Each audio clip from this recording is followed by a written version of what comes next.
Do you have Yes, some thank you. updates on, we were hearing earlier about some injuries perhaps from the fires. Can you give us a little update on the latest numbers of the fire and maybe homes Yes. that have been destroyed and possibly injuries? Absolutely. Sure. Here's the information that I have right now. The fire has crossed the 118 freeway, as I'm sure you have footage of, and is now impacting the Camarillo Heights area. Evacuation orders for that area are in place, and we're urging residents that are in evacuation areas to please leave as soon as possible. We do have several individuals that have been injured so far in this fire. I don't have an exact number or type or the nature of those injuries, but those individuals are being transported to local hospitals. As you probably have video of, we do have numerous structures that have been impacted by this fire, but as this is a rapidly developing situation, I just don't have an accurate count of those numbers. Some other information, we do, due to extreme wind conditions, fixed-wing aircraft are unable to assist, but we've called in support from our mutual aid partners from around the county and around the area, and we're all working actively to protect lives and property in the Camarillo Heights area. And this is really tough to hear, so often in these areas, you have to rely on aircraft to help with this fight, especially in such, wildland areas, and to hear that you don't have the fixed wing. So you are relying on helicopters only at this point? At this point, we have a number of helicopters. You can probably hear one going over my head right now that are aggressively attacking this fire and coordinating water drops with resources that are on the ground. So that is happening. But due to the winds, we're just not able to operate with fixed wing aircraft at this time. And we are seeing that a lot of this vegetation, it's just very dry out there. The wind's impacting the area. I mean, what are some of the challenges that these firefighters are facing on the ground? Well, I think the biggest challenge that we have right now is making sure that we get all residents that are in the impacted areas evacuated and out of the area. Our biggest concern is for life safety, and we're just urging residents that are in impacted areas to please evacuate if you're under an evacuation order. We keep talking about the eerie similarities between today and the Woolsey fire, and we know that resources have really been, split up. You don't have the fixed wing, and you're now limited because so many of the crews had to go to Malibu. So is that making this even more difficult for the fight? Because now we're talking about Camarillo, Somis, Moorpark, and Malibu.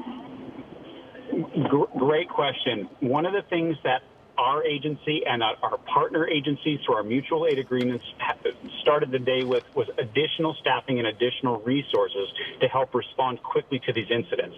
The fire that you mentioned in Moorpark and Somis and Camarillo Heights, that is one incident, that is the mountain incident. We are receiving resources from our mutual aid partners in helping us to combat this fire. And what are we seeing with the Malibu fire? From the images we're getting, it's looking like it's lightened up a little bit. The sky's looking a little clearer. What is that firefight currently looking like? Unfortunately, I just don't have any information about that fire. And for the fire, the mountain fire that we have been focusing on, does it appear that people are following the evacuation orders and they are getting out of the area? Because it seems like the flames have really just jumped because of the wind pushing these sparks going in different directions. Are people heeding the warnings and evacuating? We are seeing that residents are evacuating. We're also urging all residents in the area in Ventura County to follow vcemergency.com. That website will have all the latest evacuations, information, and updates. So we're just urging residents that are in impacted areas to follow that and to heed those evacuation warnings. We were seeing reports earlier that some people needed fire crews to come help them evacuate because they were trapped. Have you gotten any information on that? I don't have any specific information about any specific instances. However, our primary mission in a fire like this is life safety and ensuring that all residents are evacuated out of the area safely. And with that, also protecting property. So protecting life and protecting property, that's what our firefighters are out there aggressively doing right now. And with the wind,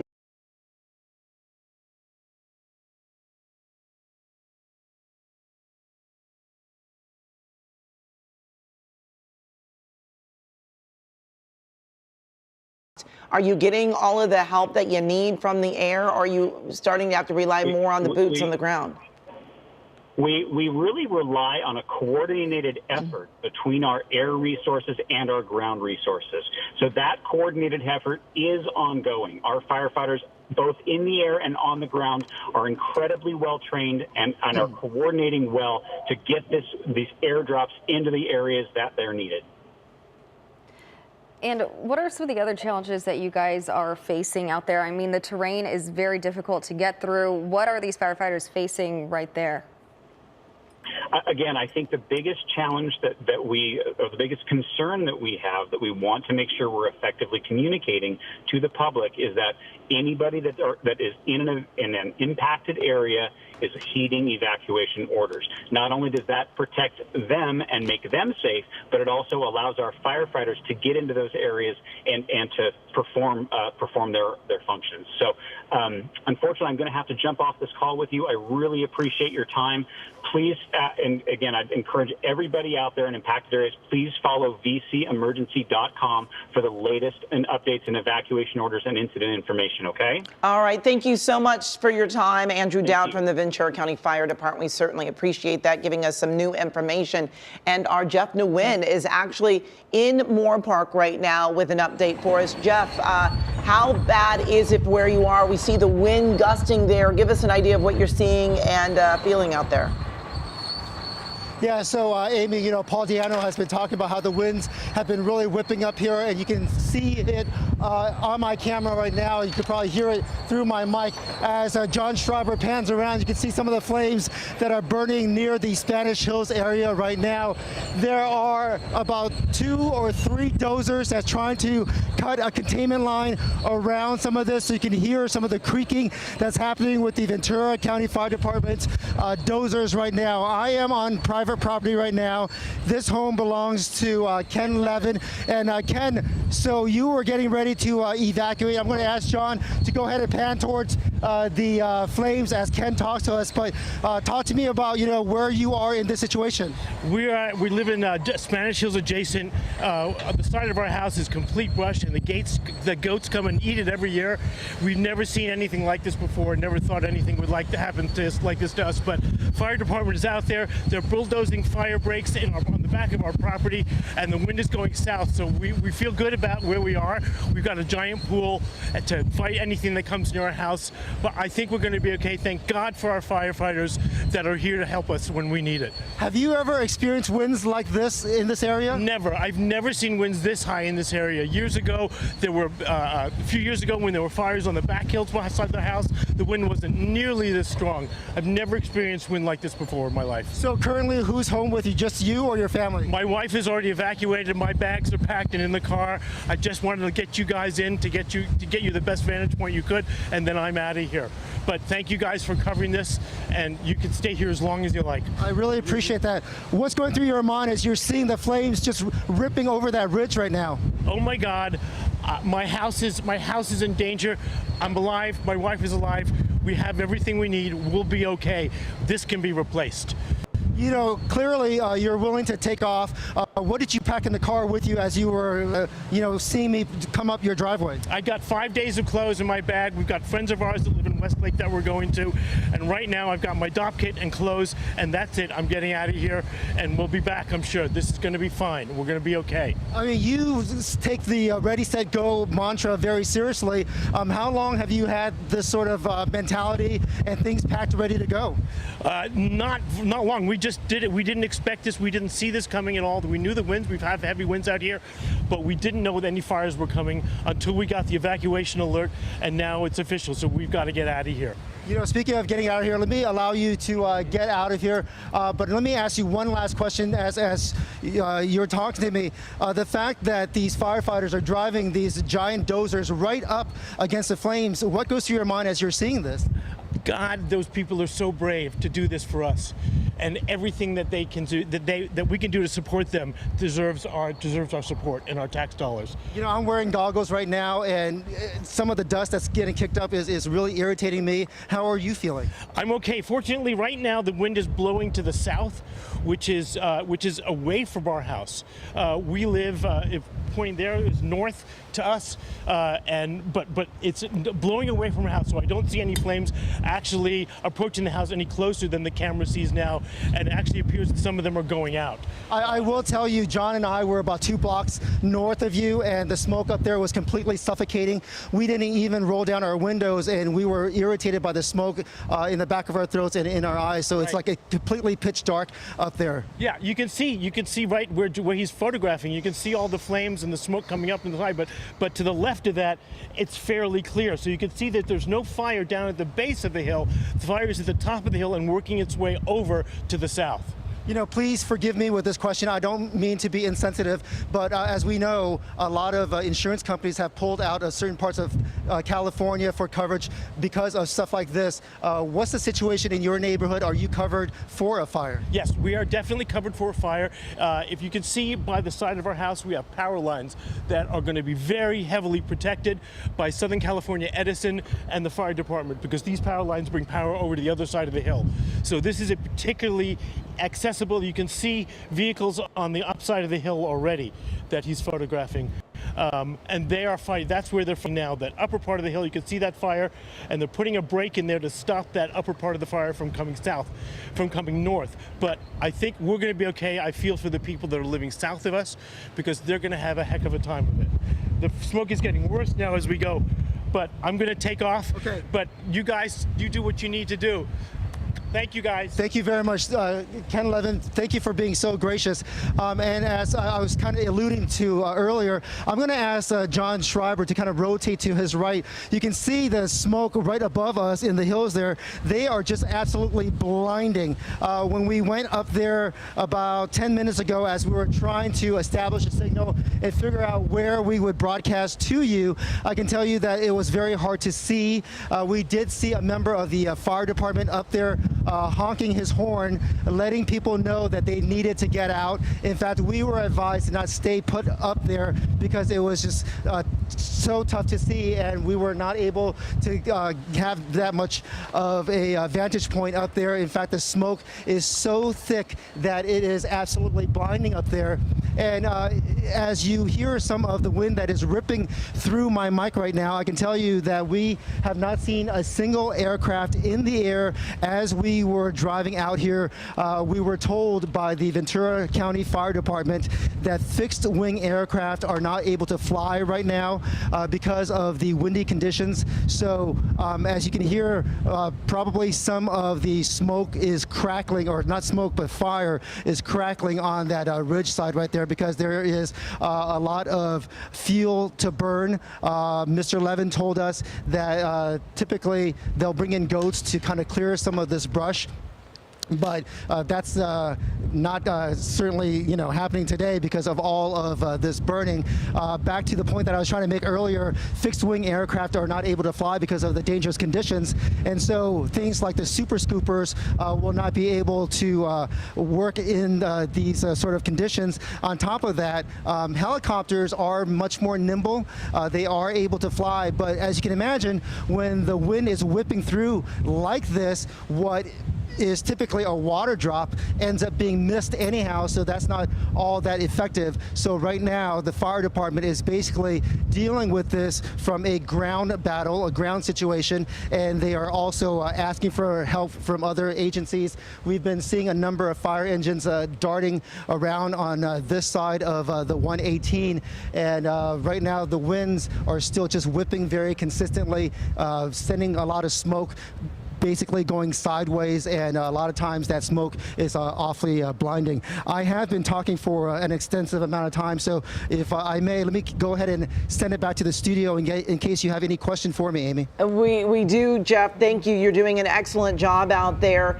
We did also hear about the fixed wings not being able to fly, only the helicopters. And Obviously, this fire has gone from Moorpark, crossed over the 118, and then entered into this Camarillo Heights area. So it has moved a great distance. And I'm just wondering, you haven't seen planes, obviously. What about helicopters? And what about firefighters on the ground in this area? Because I know they were farther over in Moorpark and now making their way there. So have you seen firefighters on the ground or helicopters? Yeah, Amy, so I've been seeing dozens of fire crews on the ground darting back and forth. It's almost like a whack-a-mole situation. In terms of the question on the helicopters, honestly, we have not seen any helicopters in the air. I'm not sure how effective they would be right now because any sort of water drop will just basically turn into mist. So we haven't seen any of those. I will tell you that the fire department, as I step aside, I want to just give you some more of what's going on back here. They have reported that a number of people have been injured and taken to the hospital. While John and I were driving around along Balsam Canyon Road that we've been reporting all morning long, we did see a large truck, a heavy-duty truck with a horse trailer, and we did see that the truck was badly burned. So I don't know if the people in that truck were the ones that were injured, but you know, clearly they were evacuated. This is a truck that we believe, you know, belongs to a family. We saw a number of toys in the back seat while we were along Balsam Canyon. Amy, we did see a number of people with their horse trailers in that area trying to get their animals out. You know, you live up in Ventura County, so you know this part of the county pretty well yourself. Along with some of the groves out here, a number of people are horse lovers, and so, you know, people are trying to get their animals out safely. And as you can imagine, that's a very tall order when you have all of this smoke, because the animals tend to be really spooked by all of the smoke. So that has been a very, you know, delicate but very urgent and pressing situation for a lot of those folks, Amy. And Jeff, I was wondering, you talked about seeing that truck, that family's truck that was possibly burned because of this fire on your way up. What else did you see on the roads? Was there a lot of road closures? Were you seeing families trying to get out?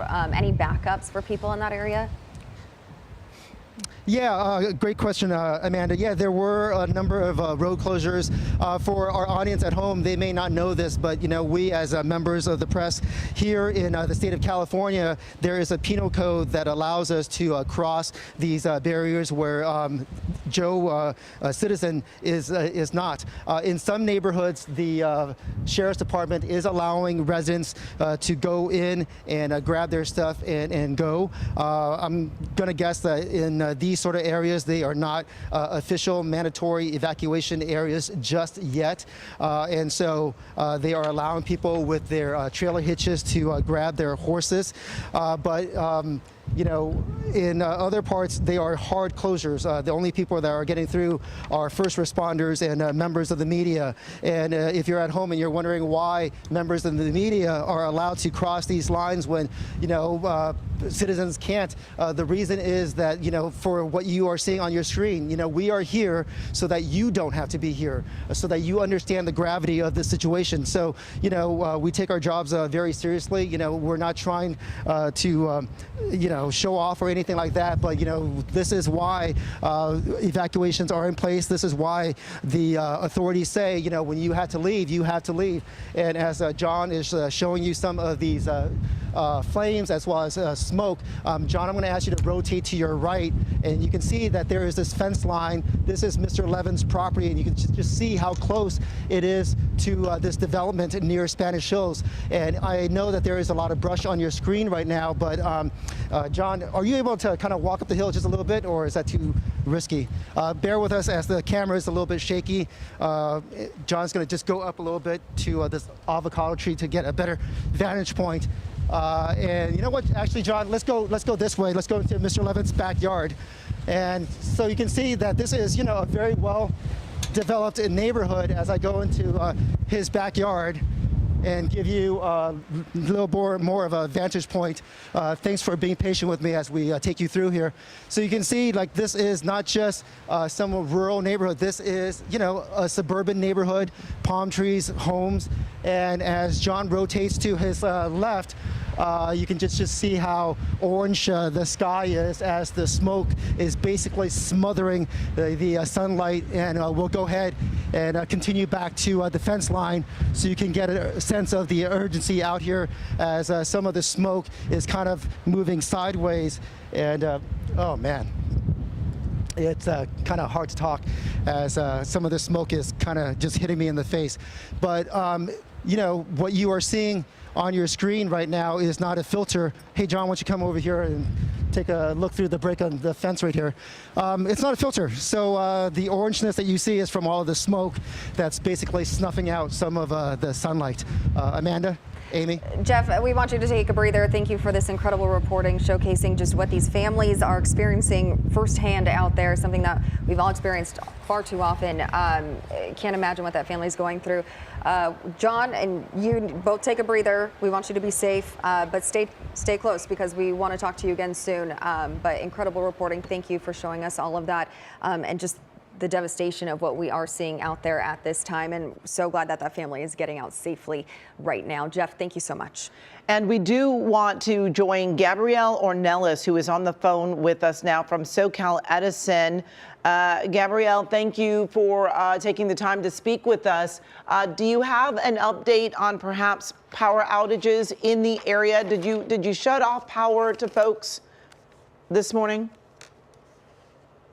So Southern California Edison has implemented public safety power shutoffs across the Southern California region that is seeing those strong winds. In Ventura County, currently there are nearly 18,000 customers affected by what we refer to as a PSPS. There are additional customers in Ventura County under consideration, and this is due to the public safety concern. Public safety power shutoffs help reduce the risk of wildfire related to those strong winds. So this is what we think about when we are considering public safety power shutoffs. Currently, those conditions do call us to implement those PSPS. They will be active during the wind event, and once we see those wind conditions improve, we will start that work to re-energize customers. And we know that a lot of times people complain because they're losing their power. But on the flip side, it really is to try to prevent fires from happening. And unfortunately, we do know that the strong winds can topple power lines and then spark fires. That's correct. Public safety power shutoffs are a tool of last resort that we implement to keep the public safe. We understand that losing power at any time is a hardship for our customers. Our priority is always going to be the safety of the public and our customers, and PSPS does help us reduce the risk for the general public, our customers, and our employees. And of those 18,000 customers that have lost their power, they're obviously probably not watching us now, but just to give them an update, if we can, how long do you think that they will be without the power? Right. So PSPS will depend on the weather conditions. So as long as the winds are strong and increase the risk, we will have the public safety power shutoff in place. As soon as we do see wind conditions improve and we are able to see improvement in those winds, we will start that work to re-energize customers. It could take some time, and we do understand that it is a hardship to be without power. Our priority is going to be the safety of the public. And we do know that the red flag warnings are in place until tomorrow, so I know that they don't necessarily go hand in hand, but is there a chance that these folks could be without power until tomorrow? We do know that the winds are in the forecast today and tomorrow. It's difficult to say because the PSPS will depend on those wind conditions. It is possible that customers could get power back if there are lulls in the winds in certain areas or communities, and we are able to bring power back briefly, but that would be a brief instance during this wind event. So it will depend on how the wind conditions evolve. Okay. And, there could be, I know that you said 18,000, but there could be more people if the winds continue in other areas, or is this pretty much all that you're expecting for this wind event? These numbers change in near real time, just as we see the winds evolve and where they're moving. So those numbers could change. These are the numbers that we have currently for Ventura County only. Other portions of Southern California are also being affected by those winds and a public safety power shutoff. So we do have a team of meteorologists that are tracking this closely and updating those forecasts for us in near real time. Okay. Gabriela Ornelas, thank you so much for spending a little time with us to talk about these public safety power shutoffs for 18,000 customers. Of course, we understand the hardship, but we also know that it is all about safety. So thank you so much for taking the time to explain. Thank you. Now we want to toss it over to meteorologist Paul Diano with a look at our weather, and these wind conditions is the big story of today. What's really driving and fueling these growing fires both in Moorpark and Malibu. Paul. I couldn't have explained it better. It is driving the fire. It is fueling the fire. We have dry vegetation. We have had very little rainfall over the past half of a year. And the problem is we have this. This is the bullseye. Eastern Ventura County and northwestern LA County. We knew that would be the strongest wind, stronger than what we're seeing in the Inland Empire. It's windy everywhere, but the windiest and the worst weather right now is in a corridor from Santa Clarita through Simi Valley and Moorpark and Oxnard and Camarillo, where wind gusts are still 55 to 65 miles per hour. We'll zoom in a little bit tighter, and I'll show you Santa Paula, 57 miles per hour. Camarillo, 61 miles per hour, still 63 miles per hour in Simi Valley, also 63 in Santa Clarita, and 61 miles per hour in Moorpark. At that speed of wind, there is very little that firefighters can do to stop the spread of a fire, because even if it was just the fire in front of them, they would be putting themselves in danger, because that fire is coming at them at 50 to 60 miles per hour and the smoke is moving. But the smoke contains embers, and the embers will jump over a fire line and start new fires behind that fire line. That's how the fire advances so quickly with wind like this, because if you can see in that image down here at the bottom left of your smartphone or television screen, there's very little vertical build to the smoke. There's some, but not much. The majority of it is being blown from northeast to southwest, very close to the surface, over neighborhoods, over subdivisions, over parts of Camarillo and now Oxnard.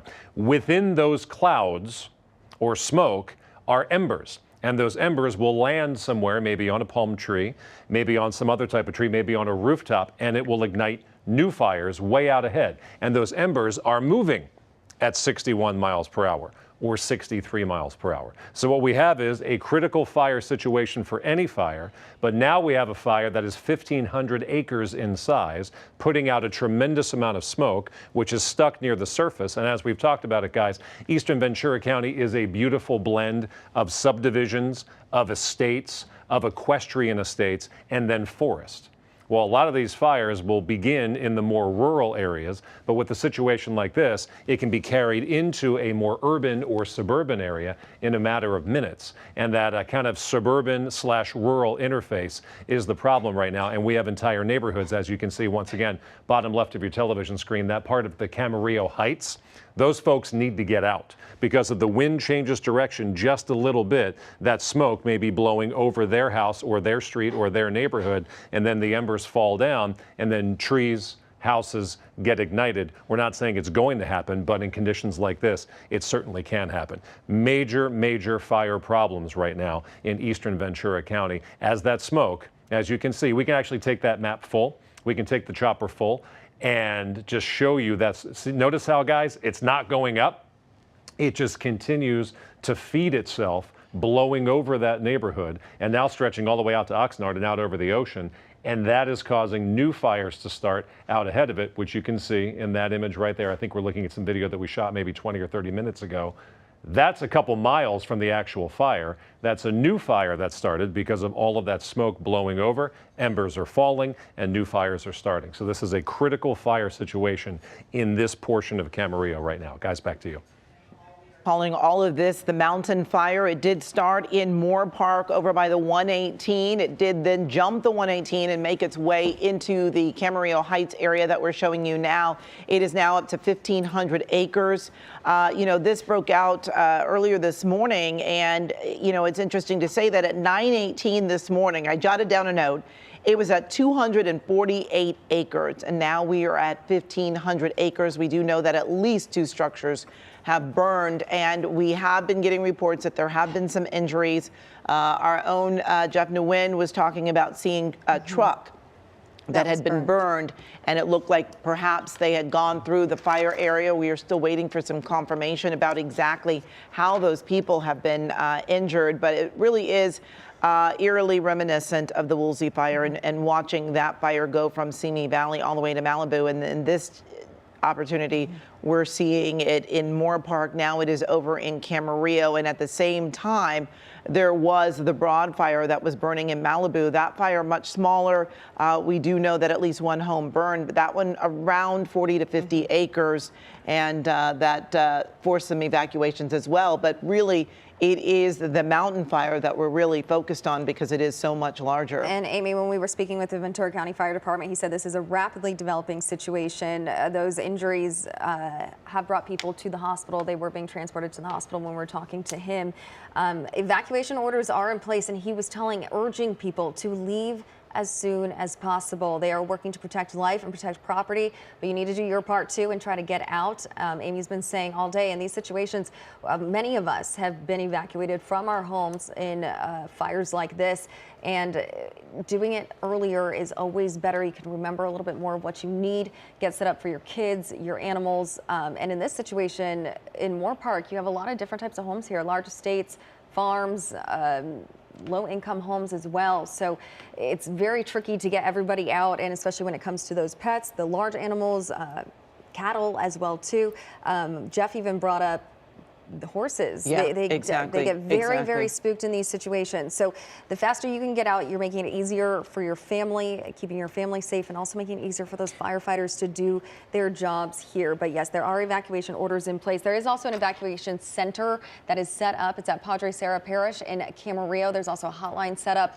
And you can also bring your animals to the Ventura County Fairgrounds too if you need assistance there. But these images that we're getting from KCAL, a lot of smoke. That fire just keeps growing all the way up to 1,500 acres now in Moorpark. Absolutely. And we were talking a little earlier, I was saying that this is an area that has a lot of farms and pumpkin patches and such. And I didn't want to mention specifically Underwood Family Farms because I did not want to put that out there if it wasn't in fact in that area. But we are now hearing from Susanna Underwood that it is unfortunately threatening Underwood Family Farms. This is certainly an area that I've been to many times for stories, as well as taking my own sons to this farm for different events, especially around Halloween. Susanna, can you hear me now? I can. Tell me, how close is this getting to the farm, and what you all are doing to evacuate? So I think most people think of Underwood Family Farms in Moorpark, which is east of the fire. So that the fire is not threatening that particular farm.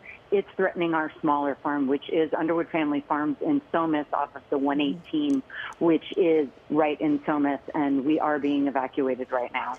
Susanna, this is Amanda, and we've spoken on so many occasions with our families, and just these areas, when these fires happen, it's not just affecting these businesses, it's families as well. What kind of impact is this on you and your family there? Well, I think what it's impacting the most is our animals. We have alpacas, sheep, goats, chickens at our Somis location, and so we need to get them out. So that's what we are most concerned about at this point. Will you be taking them to the Ventura County Fairgrounds, or do you have another place planned to take your large animals?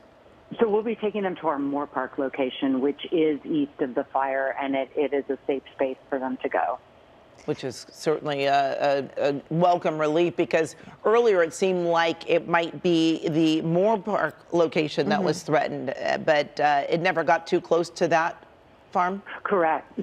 It's the east wind is blowing it away from the Moorpark location. Susanna, we've been watching this fire all morning long here from the studio, but you've been there. Just kind of tell us how the morning started for you and just how you saw this rapidly develop to where it's at now, to the point that you guys have to leave.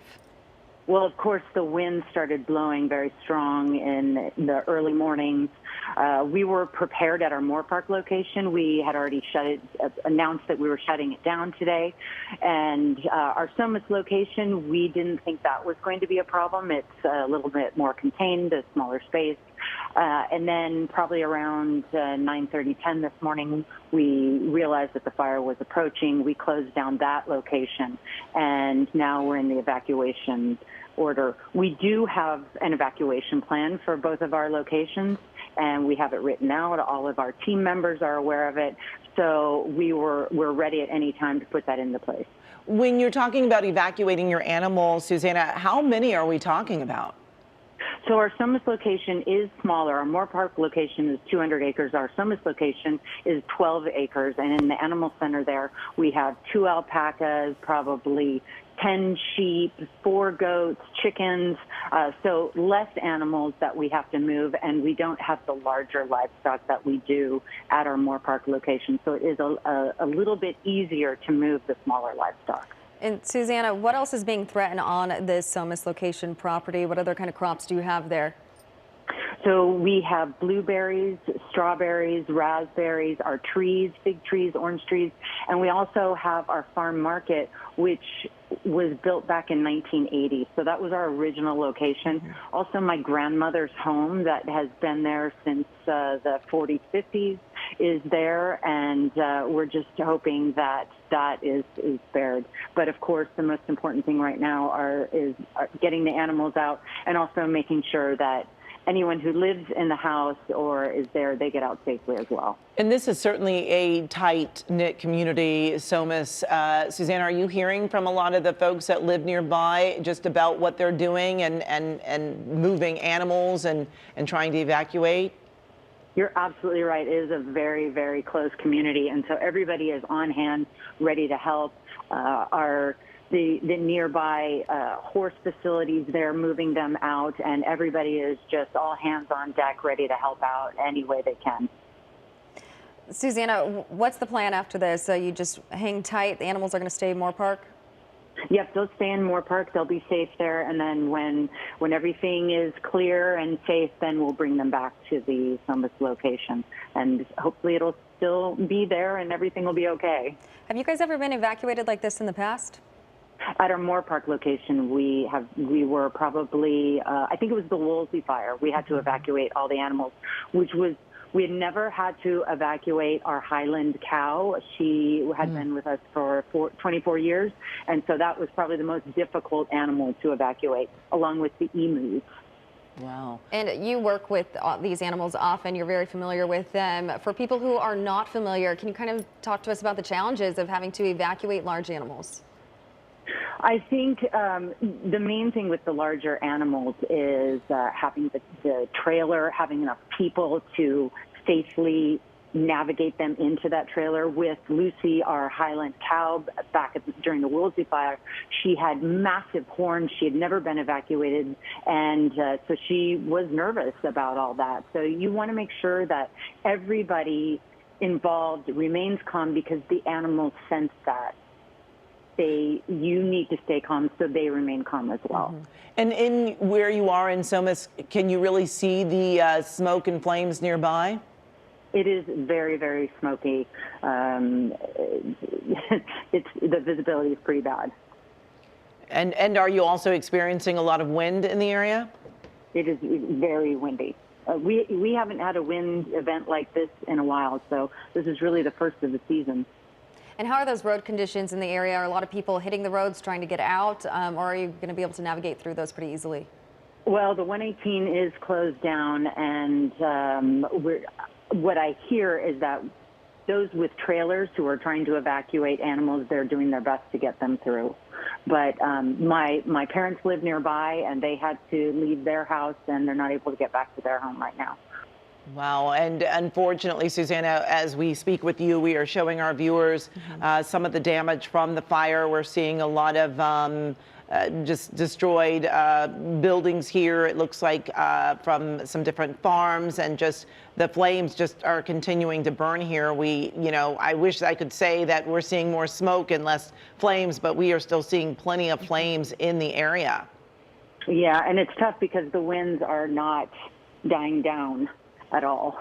Are you seeing a lot of helicopters in the area trying to fight this firefight? So what I heard is that helicopters are not able to get to that area right now. I'm not sure if that's true, but that's what I've heard. Wow. And do you have firefighters on the ground near you? Yes, definitely. We have such a great fire department in Ventura County and in our cities, and they're doing everything they can to make sure that people are protected, structures are protected, and animals are protected.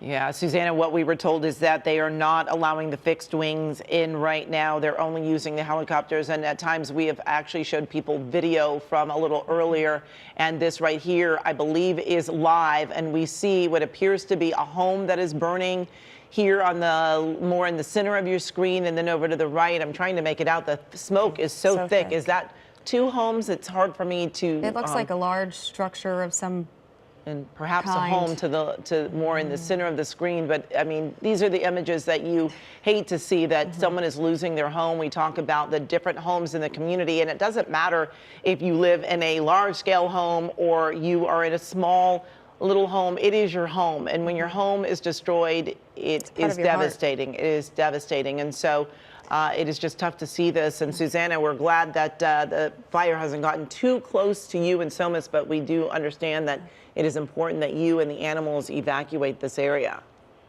Thank you both so much. We really appreciate your concern.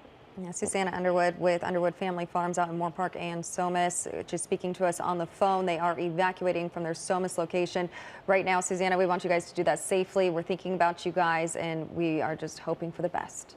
Thank you so much. And as we continue to follow this breaking news, you are watching live images of the mountain fire that is burning in Moorpark. This is about 1,500 acres.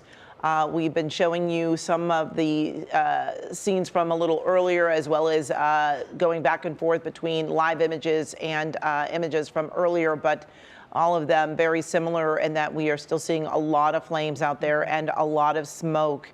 Again, it's burned about 1,500 acres. We know that confirmed at least 2 structures, but we are seeing more structures that are burning, and we're watching as a Ventura County helicopter makes a drop here because they are not using fixed wings because of the strong winds that have been burning. And those strong winds really driving this fire here in Moorpark and also in Malibu as well. That is the broad fire, about 40 acres. But we are really focusing on this Moorpark fire because it just continues to grow. We've been watching it for the last few hours.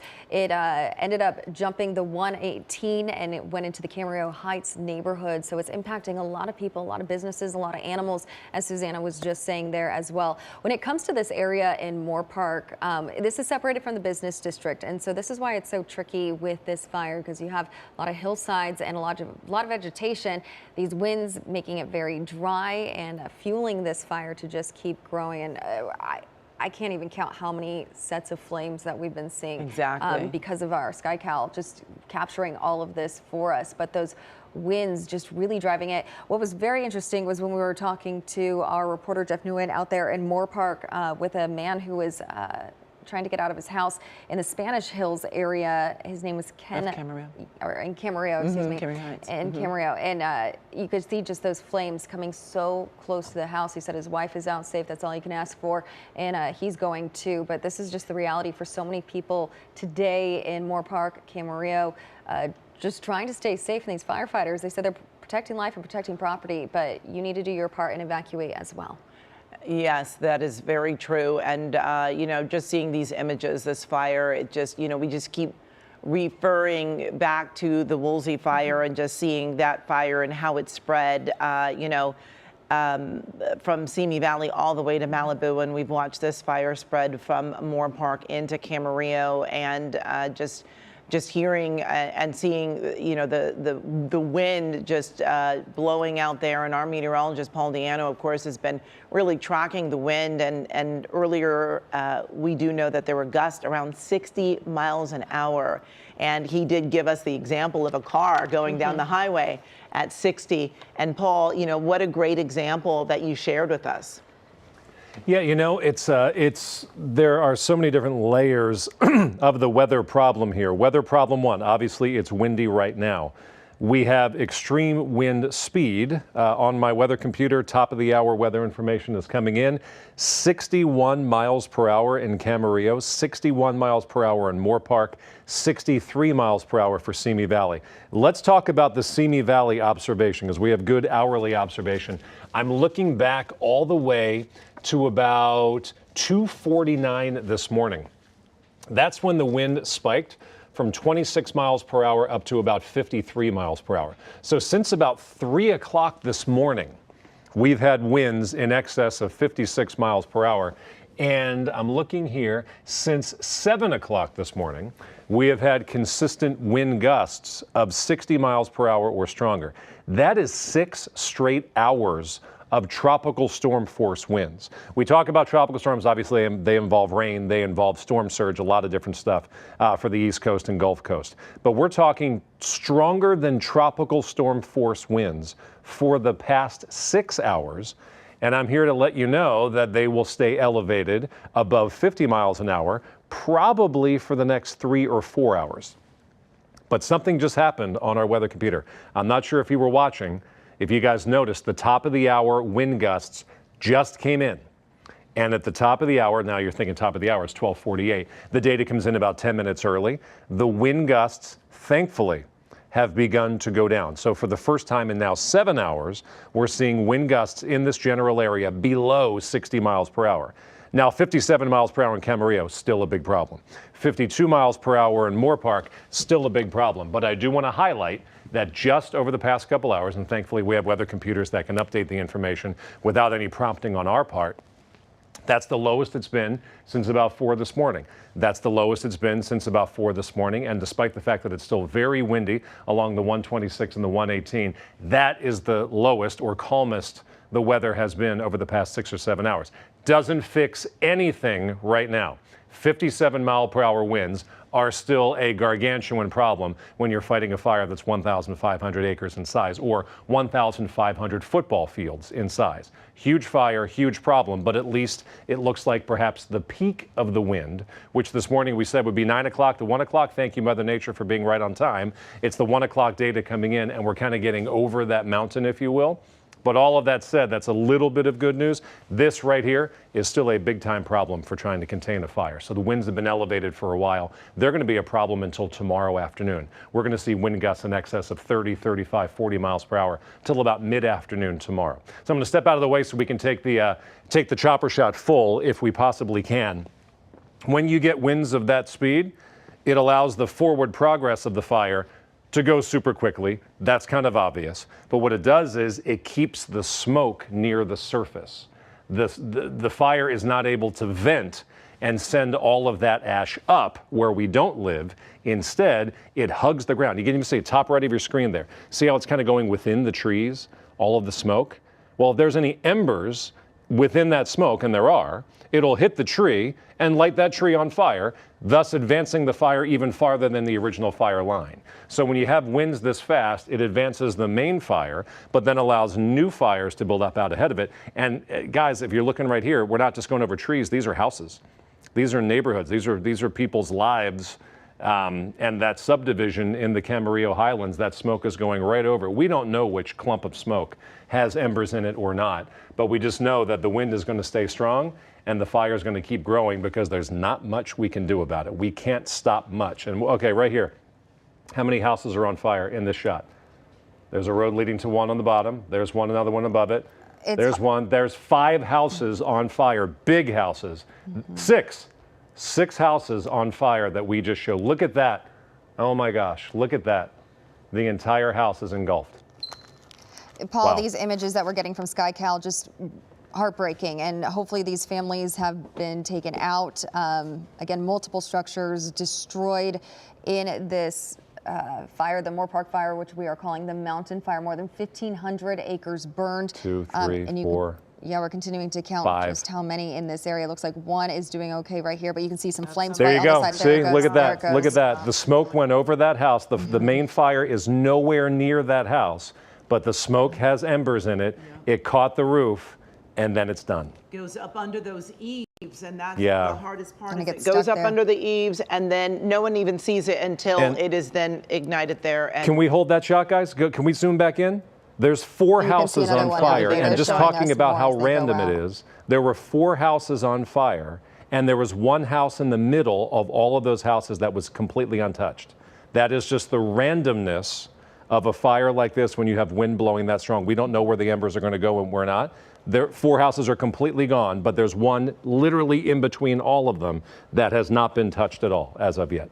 And it is, I mean, I keep going back to the Woolsey fire, and, you know, we would see one house Look at that. destroyed and others fine just out of the blue there. And this is another example. We're seeing these homes, some not touched by the fire, right next to that home. Look at that. Right And next to it, and it's complete, for now at least, and we pray that it Yes. stays that way. This Exactly. neighborhood, Wow. this neighborhood right here is primarily lost.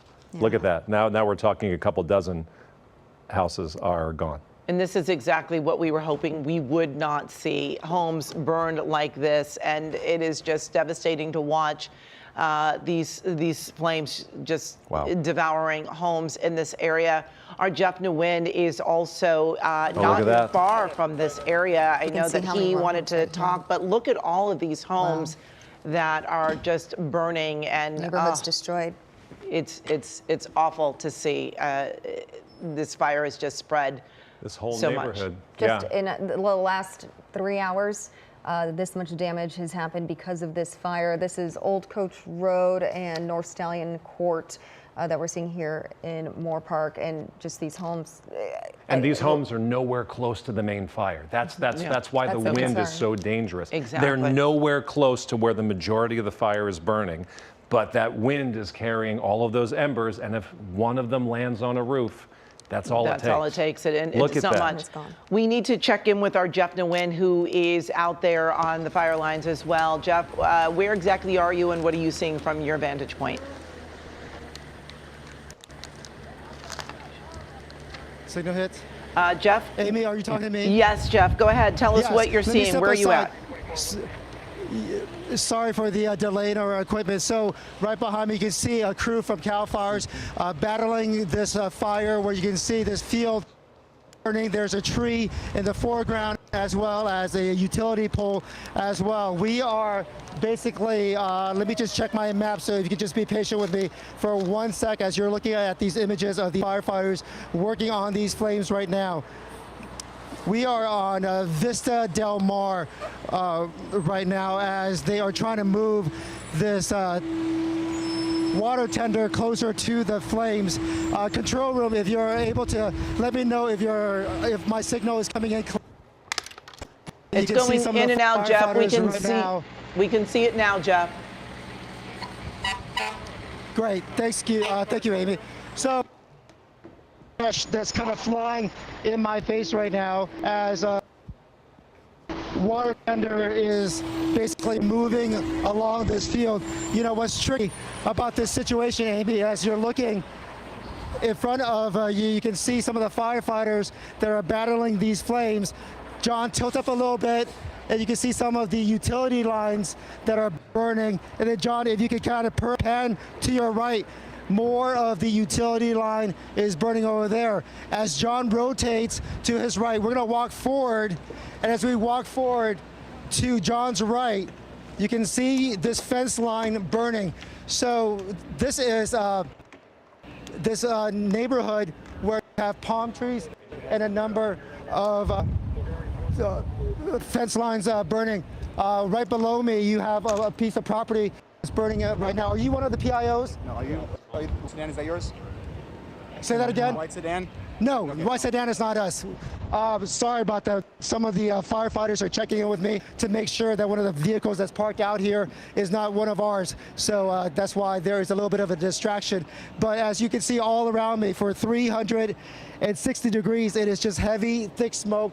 The smoke is it is very dark out there. It's just causing my eyes.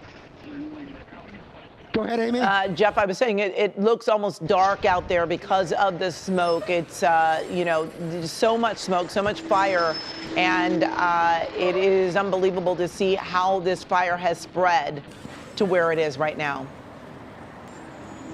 Yeah, absolutely.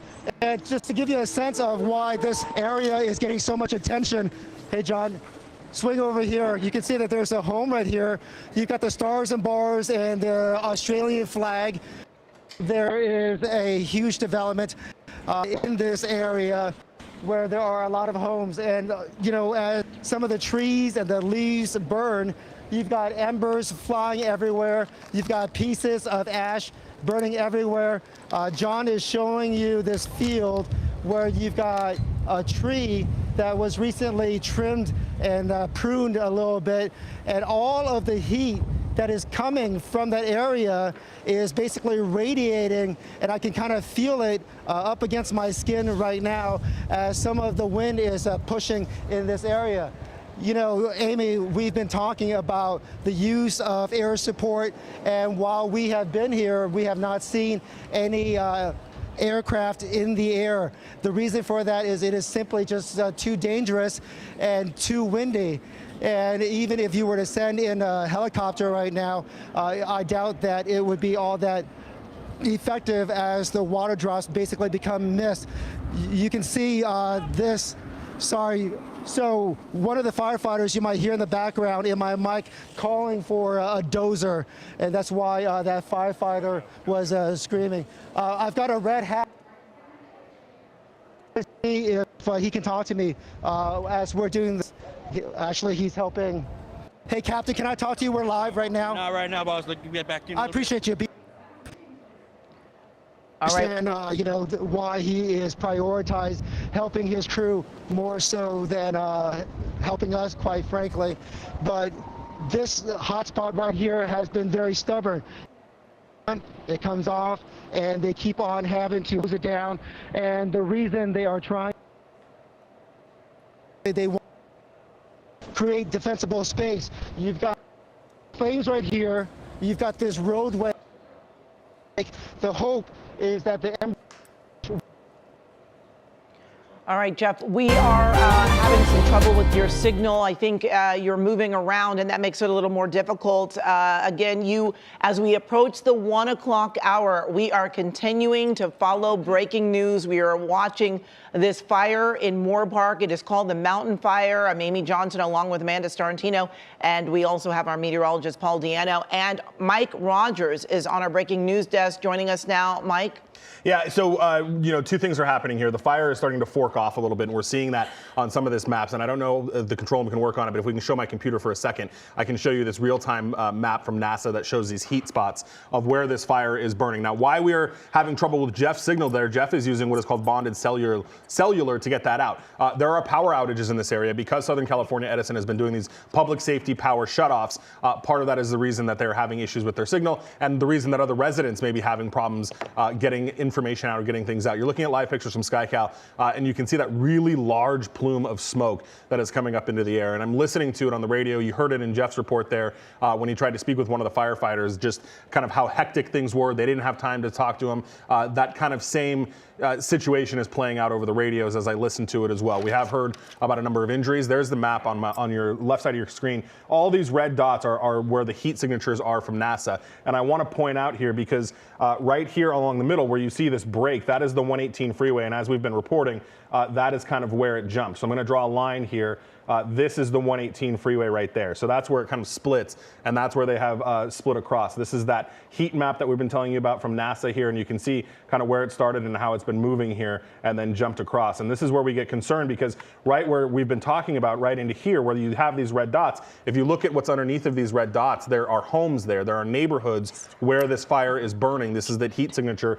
that is showing that. You can see in between there's a lot of farmland, another set of neighborhood over here. And, you know, Amy, very indicative of kind of, remember when we did with the Woolsey fire? Yes. This is similar area, similar kind of situation here with these really high Santa Ana winds. But I just wanted to show you this kind of heat signature map there from NASA that is showing kind of exactly where the fire is burning at this point. You know, and Mike, I've been referring to the Woolsey fire all morning long because it's so eerily similar in that, you know, the fire was in one place, then it moved. And I remember that night, you know, a lot of people, myself included, we were going to different friends' homes because we were being evacuated. And before we could get to their homes, they were saying, stop, don't come here. We're now being evacuated. I remember we even tried to go to a hotel. And at that point, the hotel ended up being evacuated because the fire was just moving so quickly. And we're seeing that again right here.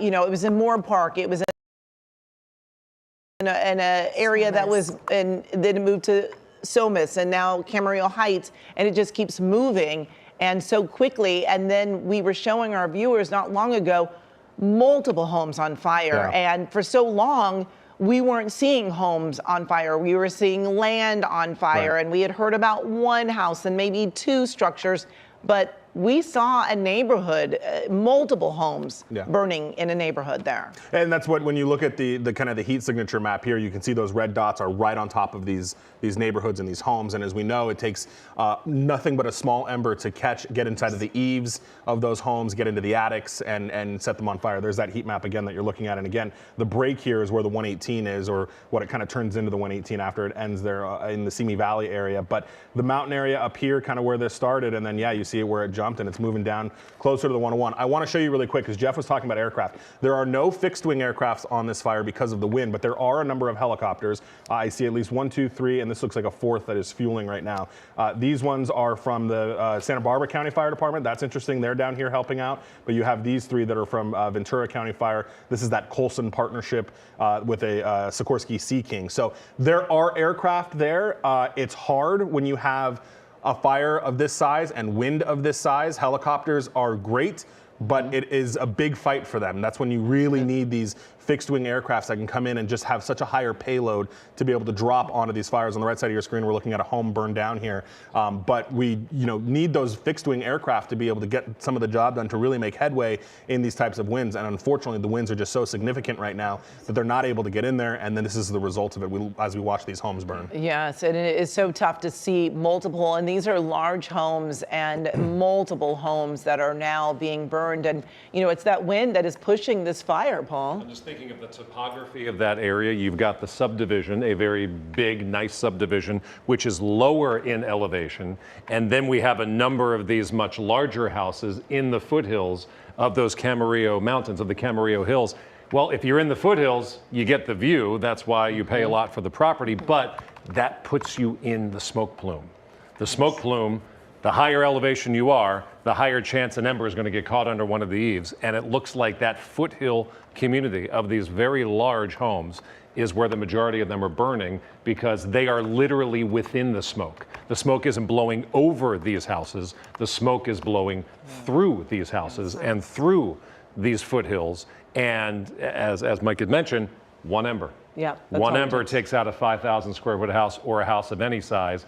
And look at that, we're seeing it. And it's not every house. That's the random nature of a fire like this. There's a house right in the middle of that image that has not been touched. And there are 3 houses which will be burnt to the ground. I remember the Oakland Hills fire in Northern California when I was up there and going back and doing reports on it. House gone, house gone, house gone, house untouched. And then 3 more houses were gone. Here we go again. It's almost like a tornado that's coming through. And you can even see here with KCAL just how much of that wind is pushing that smoke, those embers that Paul talked about, and why this is impacting these communities so hard right now. You're seeing house after house after house just completely destroyed in minutes. Wow. That house was there this morning. See that right there? It's a pile of ashes. That was literally somebody's house at 7 o'clock this morning, and 6 hours later, it's literally ash. It's just devastating to see these homes just being destroyed in this community. We're putting up the map there so you can see this is right off of Old Coach Road, and just so tough to see. I'm sorry, can you repeat that? Oh, okay. Okay, so we have Jeff Nguyen, our reporter, out there in Moorpark and Camarillo, giving us a firsthand look of what these firefighters are experiencing there. Jeff, can you hear us all right? Hey, Amanda. So we are on Valley Vista Drive near Valley Del Mar Avenue. I'm going to step aside so you can see some of the flames that are burning right now. I need to tell you that the flames out here are so intense that they have created so much smoke that I am not even look. Sorry, bear with us. It's really hard to talk with all of this smoke. My nose is running, my eyes are watery. There are flames on the ground, and then John, right below us, there are flames over here as well. As John tilts up towards the fire engine, there are more flames. If TOC can help me out, I'm actually hearing my own voice in my own ear right now, so we can take the delay out of my ear. I would really appreciate it. But where we are is right now I'm being told about my technical problems, so just I'm kind of talking to our co-workers, but you can just see the fire that's right down the road from us, about 50 yards away.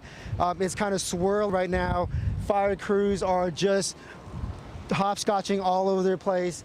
Winds are just whipping through here. The smoke is so thick that we can barely even see daylight out here. It is snuffing out the sun. As I look in the sky, the sun is actually super orange, and it's kind of silhouetting all of the brush out here. The tricky thing about the signal where we are right now is that we are in a very residential area, but it appears that the fire has taken out some of the cell towers, and so our signal for transmission is a little bit tough. We hear a number of fire crews right behind us, so I'm going to ask John to rotate a little bit, and the first responders that are showing up here, they've got some of the hand tools like shovels to kind of start dealing with the hot spots here. And then while they are dealing with the hot spots, you have other crews trying to hopscotch them and get in front of them. The winds out here are completely erratic, so it's completely capricious. You have no idea where things are going to go from one moment to the next. And then what's also tricky as we are here is as we are seeing some of the flames that are burning right in front of us. John, if you can just show us the utility lines. You know, some of the lines that have been clipped are basically on the ground. Smaller, thinner line right there is a phone line, so that is not so dangerous. But when you have power lines that may be compromised, that makes things much more tricky. Right now you have fire engine 3 someone's driveway. All right, I think we are losing. But earlier. No, keep going, Jeff. Sorry, go. Earlier, we did see a gentleman walk into that driveway. John, walk with me. Amanda, do me a favor. As I'm walking forward, if my signal starts to cut out, let me know, Amanda. Gotcha. With his water hose, and he's doing whatever he can to sorry, viewers at home, thanks for being patient with us.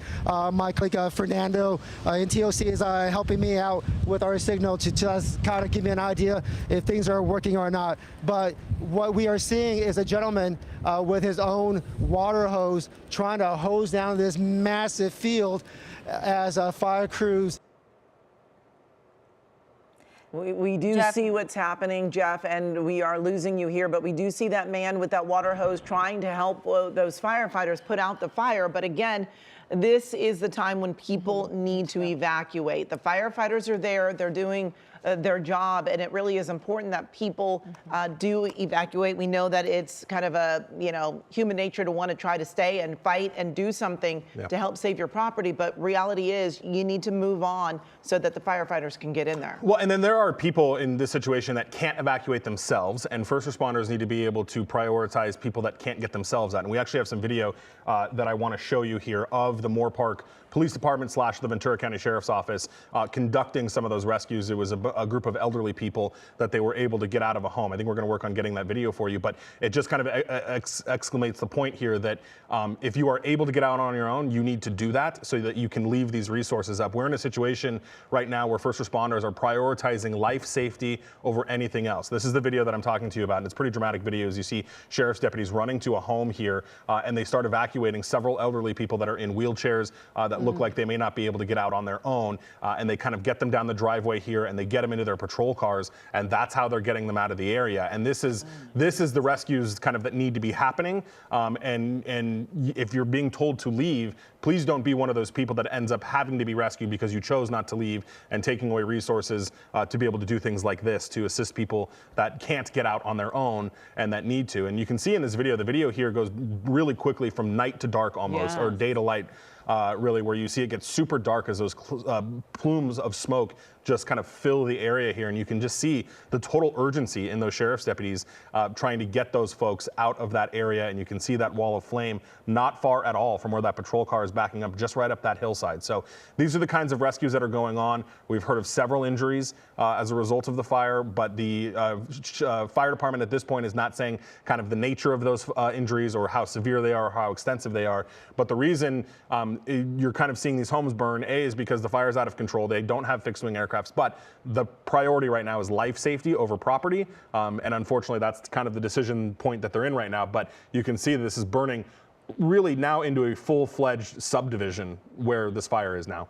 Absolutely. And I mean, that fire and all of that smoke, as you were mentioning, Mike, I mean, it looked dark out there. It looked like we were nighttime, and it is in the middle of the day and certainly not dark. And seeing just what Jeff was showing us there, we could barely see what he was experiencing just because of how smoky it is. And the visibility is so low, making it even more difficult if you are trying to evacuate when the situation starts getting worse. And right now we're looking at the fire in Moorpark from our KCAL, just showing us image after image of homes that have just completely been shattered and destroyed and just left to ashes because of this fire and the embers going through. And we are also hearing now that there have been several homes and structures that have burned in Camarillo. This is not just Moorpark, this is Camarillo. It has spread. And as we were talking earlier, Mike, about this being similar to the Woolsey fire, how it is moving from community to community with the winds that are just pushing this fire along. Absolutely, and you talk about Camarillo, Amy, and I just wanted to let everybody know this. They've actually now had to evacuate an elementary school. Camarillo Heights Elementary School has been evacuated. As a result, the students that were still there have been transported to Monte Vista Middle School via bus. So the kids that were at Camarillo Heights Elementary School have been evacuated. They've been taken to Monte Vista, which is also a struggle here because the school district says both Monte Vista and Los Posas schools are also without power. Because of the public safety power shutoffs.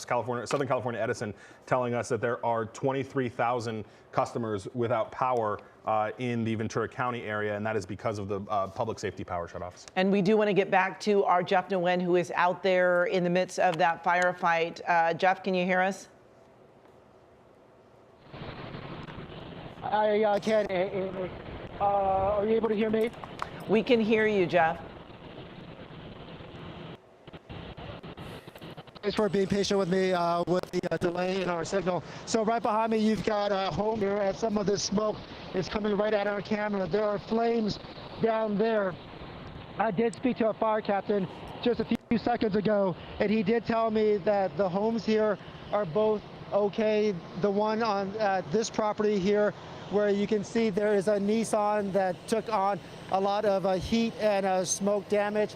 And there's a second property down below. Walking towards me, so as he gets closer to me, hopefully he'll be able to talk to me. Hey, John, stay put right here because I know that the signal works, but I'm going to walk over to the captain, see if he can talk to me real quick. All right, that is our Jeff Nguyen. Captain, hey, Captain, do me a favor. We're live with KCAL. Can you tell me the situation here, sir? Situation here, the fire front has passed through this area. We're doing structure protection. We do still have heavy embers. That's why we're still here for the embers going underneath the roof and inside the home. So we're all sticking here. Everything's looking pretty good at this point, though, sir. Talk to me about, what was here. Was that a horse corral or what burned through here? I'm not sure, sir. We're just here protecting and everything in this area. Fair enough. Right in front of me, what I see are some firewood. Is this something that folks should think about when they have stuff like this around their homes? It is. Make sure it's not stacked around your home. As you can see, this firewood is far away from the home, and it is issue when the fire front does come through. This is a perfect circumstance where they have their store concrete. So this is a great situation for us, which helps us out. What's the biggest challenge right now when you've got power lines on one side of the road, homes, and then animals in this area? The biggest challenge we have, as you can see, we have horses coming down the roads right here, and we have had a lot of people that did not evacuate early. So I want to recommend everyone evacuate early. We had lots of traffic in our way, vehicles. Have access for all the fire engine and apparatus to get through. Talk to me about the access and the challenge that you're facing when people are parked along the road and you've got all of these pieces of equipment that are coming in, at a handful at a time. Yes, access was very difficult to get up here. Along with the heavy smoke, visibility on the roads was very difficult for our engineers to see the road. But we were able to work with the police department, the local PD. They were able to evacuate and get the traffic moving out of the area, which helped us set up to do structure protection. What sort of fuels are we talking about in this area? Fuels, we got lighty flash fuels for vegetation. And as you can see, this is a very residential area. Lots of homes, lots of landscape. So our major first priority was evacuating all the people out of the area. And then we came over here and started protecting their homes. And right now, you don't have the advantage of of aircrafts, correct? That I do not know, sir. What's the plan ahead in the next few hours for you guys? Plan ahead is we still have units heading towards the fire front. We have very little units in this area. They are still attacking the fire front, still doing major evacuations on the north end of Camarillo. So that's what is happening now. Thank you for being so gracious with your time. Nice to meet you as well. So that was a captain from Oxnard Fire, and I'm going to walk closer to John to show you this gentleman who is out here with his water hose. I tried to talk to him earlier. He did say that he's a little too busy to talk to me, but he's very thankful of the firefighters that are here protecting his home as well as protecting his neighbors. The captain from Oxnard Fire did tell us that things seem to be simmering down here a little bit, so people are hopscotching forward to the fire front away from this area. But right now, as I look around, the situation is not as dire as when we first pulled up with the flames that were burning across the street. Some of the heat radiating a good, 30, 40, 50 feet where we could actually feel some of that heat radiating from that distance. But right now things are much more calm, but certainly very smoky. So in the meantime, let me go ahead and toss it back to the studio in case you have any questions for us, guys. Well, Jeff, you have been moving around a bit, and we're looking at some evacuation warnings, and it's all the way to Ponderosa Drive, which I know is more in the center of town. So I'm trying to get a better vantage point of where you are in Camarillo for our viewers. I'll be completely frank with you. All of this smoke is a little bit disorienting. So we are basically on the south side of the 118. The cross streets right now are Valley Vista Drive and Vista Del Mar is the area that we are in. So I'm going to try to check my map. And sorry, we're actually on the north side of the highway. As we look around, There are a number of different fire agencies. We've got folks from Fillmore as well as Oxnard, which are some of the neighboring agencies here in Ventura County. I know that you guys were talking to the owner of Underwood Farms. You know, we were in that area of Somis earlier. It was pretty much near where we found the heavy-duty truck that was singed with the trailer, and around Underwood Farm, it was just completely smoky and completely tough to see around that part of town. And right now, the smoke out here is just a really a very trying situation, Amy. Absolutely, Jeff, and you're doing an amazing job out there. We know that it is tough to be out there in the smoke and the heat and the wind and trying to keep the signal steady and give us the best images that you can, and we appreciate all that you are doing.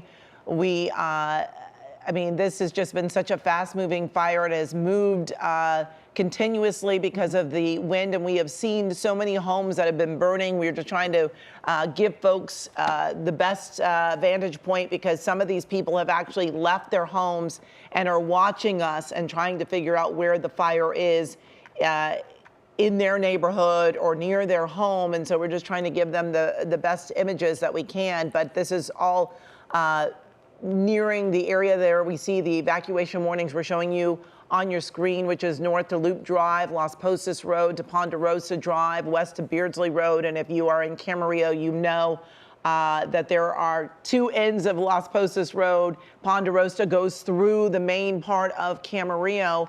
But if you're not as familiar, these words might not mean as much to you, but this is really a big area that is being evacuated right now, and you can see more flames right near that home. And we're constantly seeing home after home just destroyed by those flames. This wind really just fueling this fire all the way through. We have a lot of dry vegetation in this area, a lot of large homes as well. People are just trying to evacuate and get out. When we talked to the Ventura County Fire Department, they said this is a rapidly developing situation. And unfortunately, they cannot use those fixed wing aircraft, which really could help in something like this. But because of the wind, they are unable to do so, which is why we are probably seeing so much damage here. They are using helicopters as much as they can, but evacuation orders, they are in place.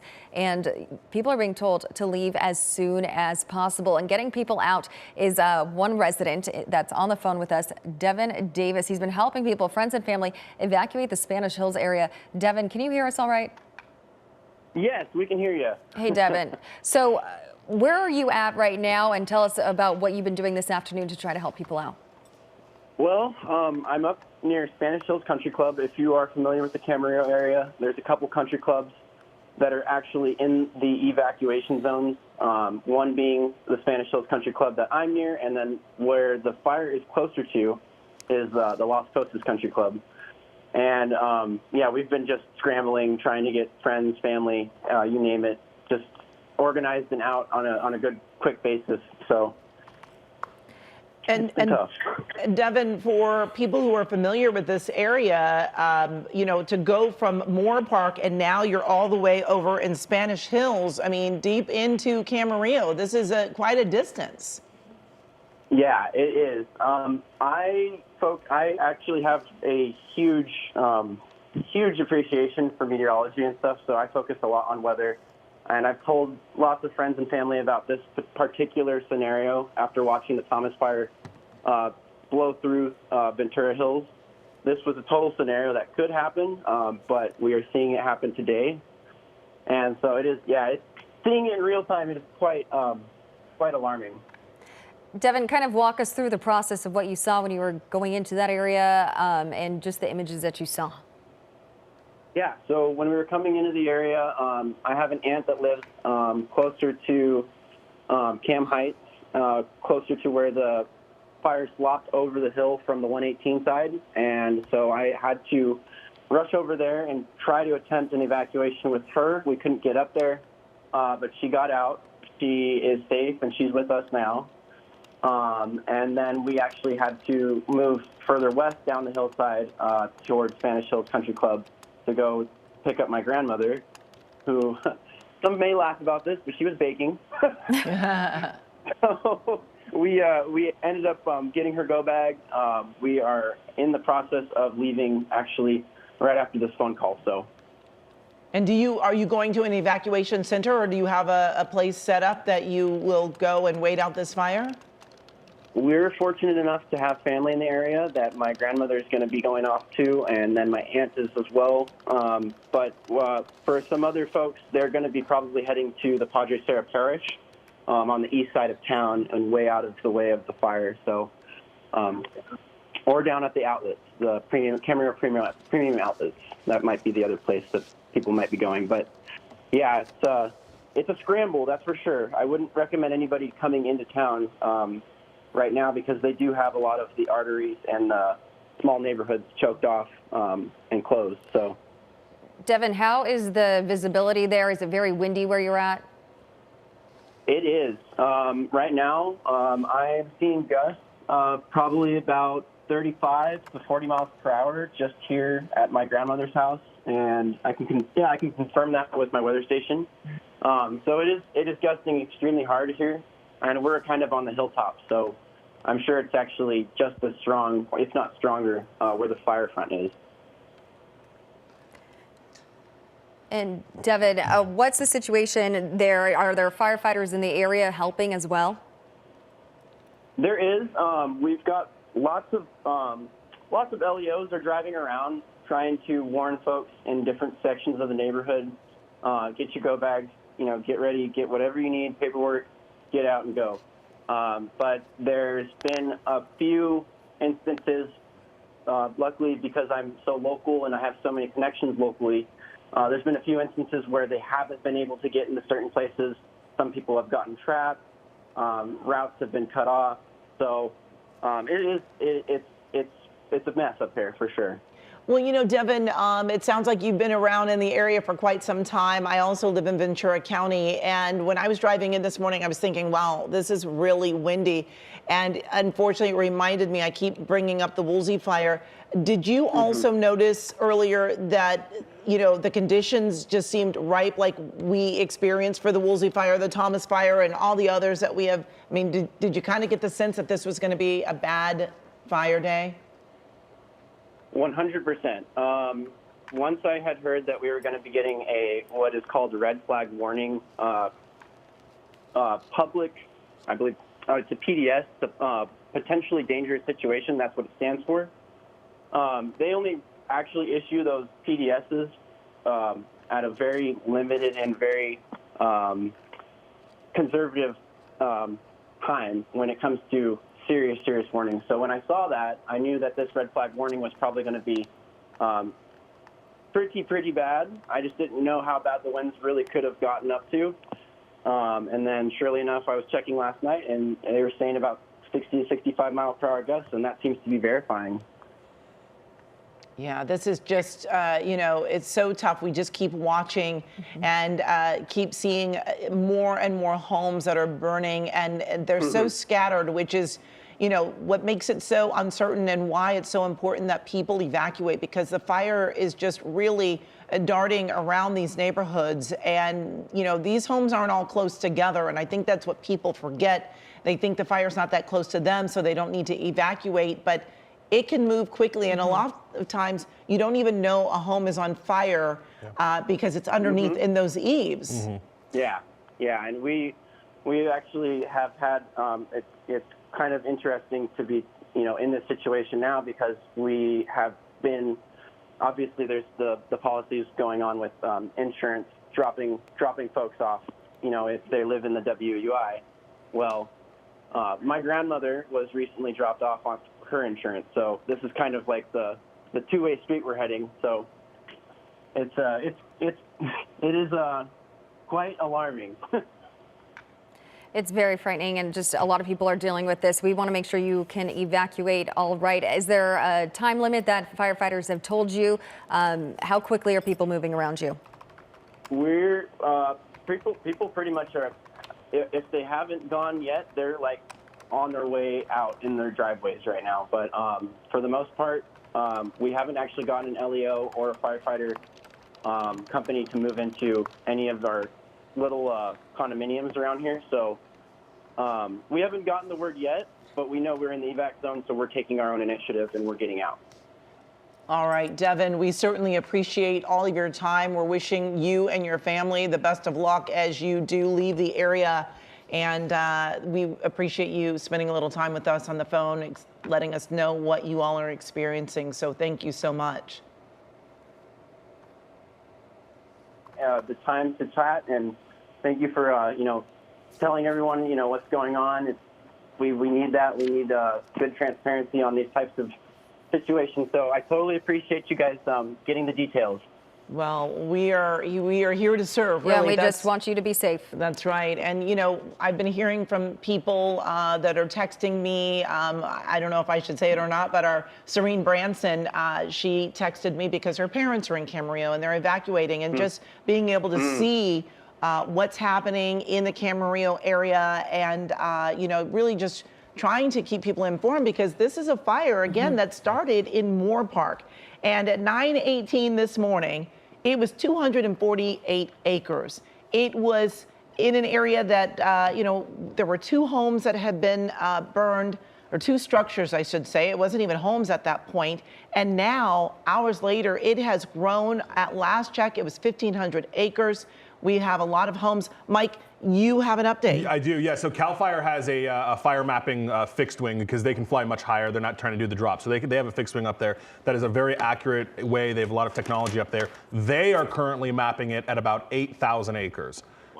So significantly higher than the last official report. That is from the CAL FIRE website. And if I can show you, if we can go to my computer here, I actually want to show you CAL FIRE's mapping system and the way they've got it, because I just want to kind of point out here, when you see everything that is kind of circled in red here, that is where there has been an active fire area. And I just want to show you how the wind is impacting that, because you don't see it all in one giant chunk. You see the spotting, because you have the embers that get out ahead of the fire and create spot fires, and that is kind of what we're seeing. That's why it's kind of forked off, and you've got this one area. Now we're getting even close to the 101 freeway, and we were looking at one of those chopper shots, and I just want to show you here on the heat map how close we are kind of getting down to the 101 freeway. One of those aerial shots we saw earlier had the fire almost kind of burning in this neighborhood. I believe the person we were talking to earlier was talking about the Spanish Hills Club, which I think is kind of in this area. Spanish Hills Country Club, yeah. Yeah, so you've got these areas here that are now going to be coming close to the 101 freeway.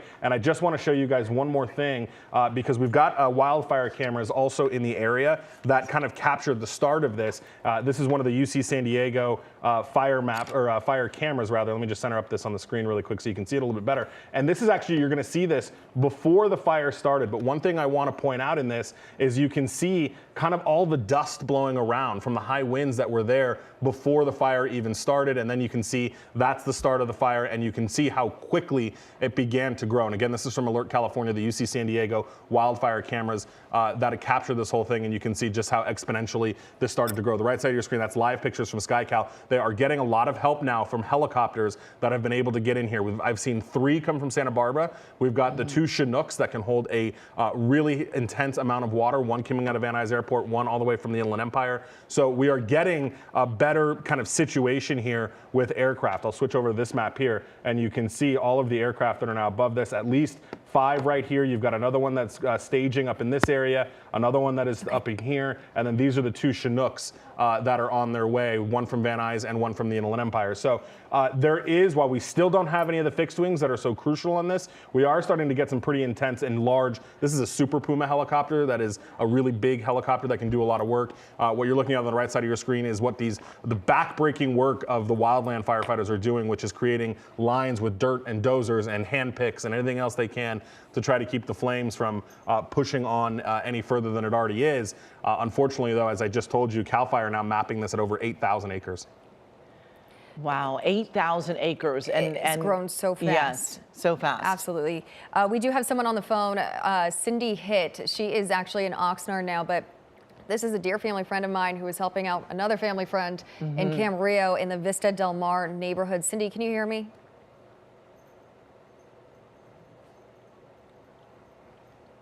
Not sure if we have Cindy on the phone just yet, but we're hearing a lot of stories from people that are just trying to help in any way they can. This story, hey Cindy, can you hear me? Yes, I can. Hey, Cindy. So tell us a little bit of what you were trying to do this morning. I know you went to go help a friend in Camarillo because they weren't home. And what happened when you got to their house? Well, I got to their house and it was pretty smoky, and I thought, okay, we're fine. I took all my items with me because I'm house sitting, and then I just noticed the smoke was getting worse and worse, and then their neighbor's trees caught on fire, and that was the first I'd seen flames, and so I don't know where that came from. Obviously, it must have come from the smoke, and I decided, nope, we're done.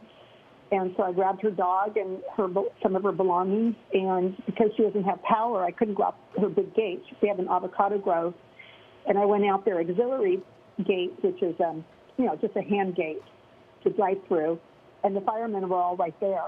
And unfortunately, her grove was already on fire, and my car got bogged down and stuck in the gravel, but the firemen got me out.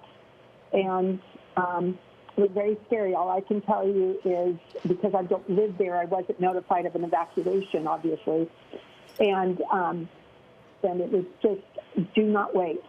Yeah, and that's a very good message. And you were saying the power was out, and that's why you couldn't get the gate open. A lot of people are dealing with those situations right now, as SoCal Edison has now turned off power in Ventura County to more than 23,000 homes. The number is actually 23,364 affected customers because of these power safety shutoffs.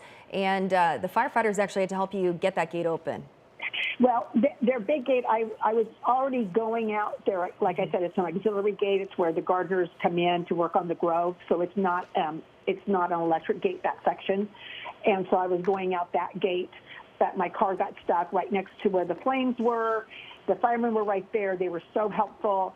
I just felt bad because I waited so long to leave that I took away two of them from doing whatever they probably could have been doing to get my car out of the way and on the road. But they were great. They were taking a stand right there on that street and putting out like her grove fire, and the neighbors' trees were on fire and such. So I have a lot of faith that I hope that street survives.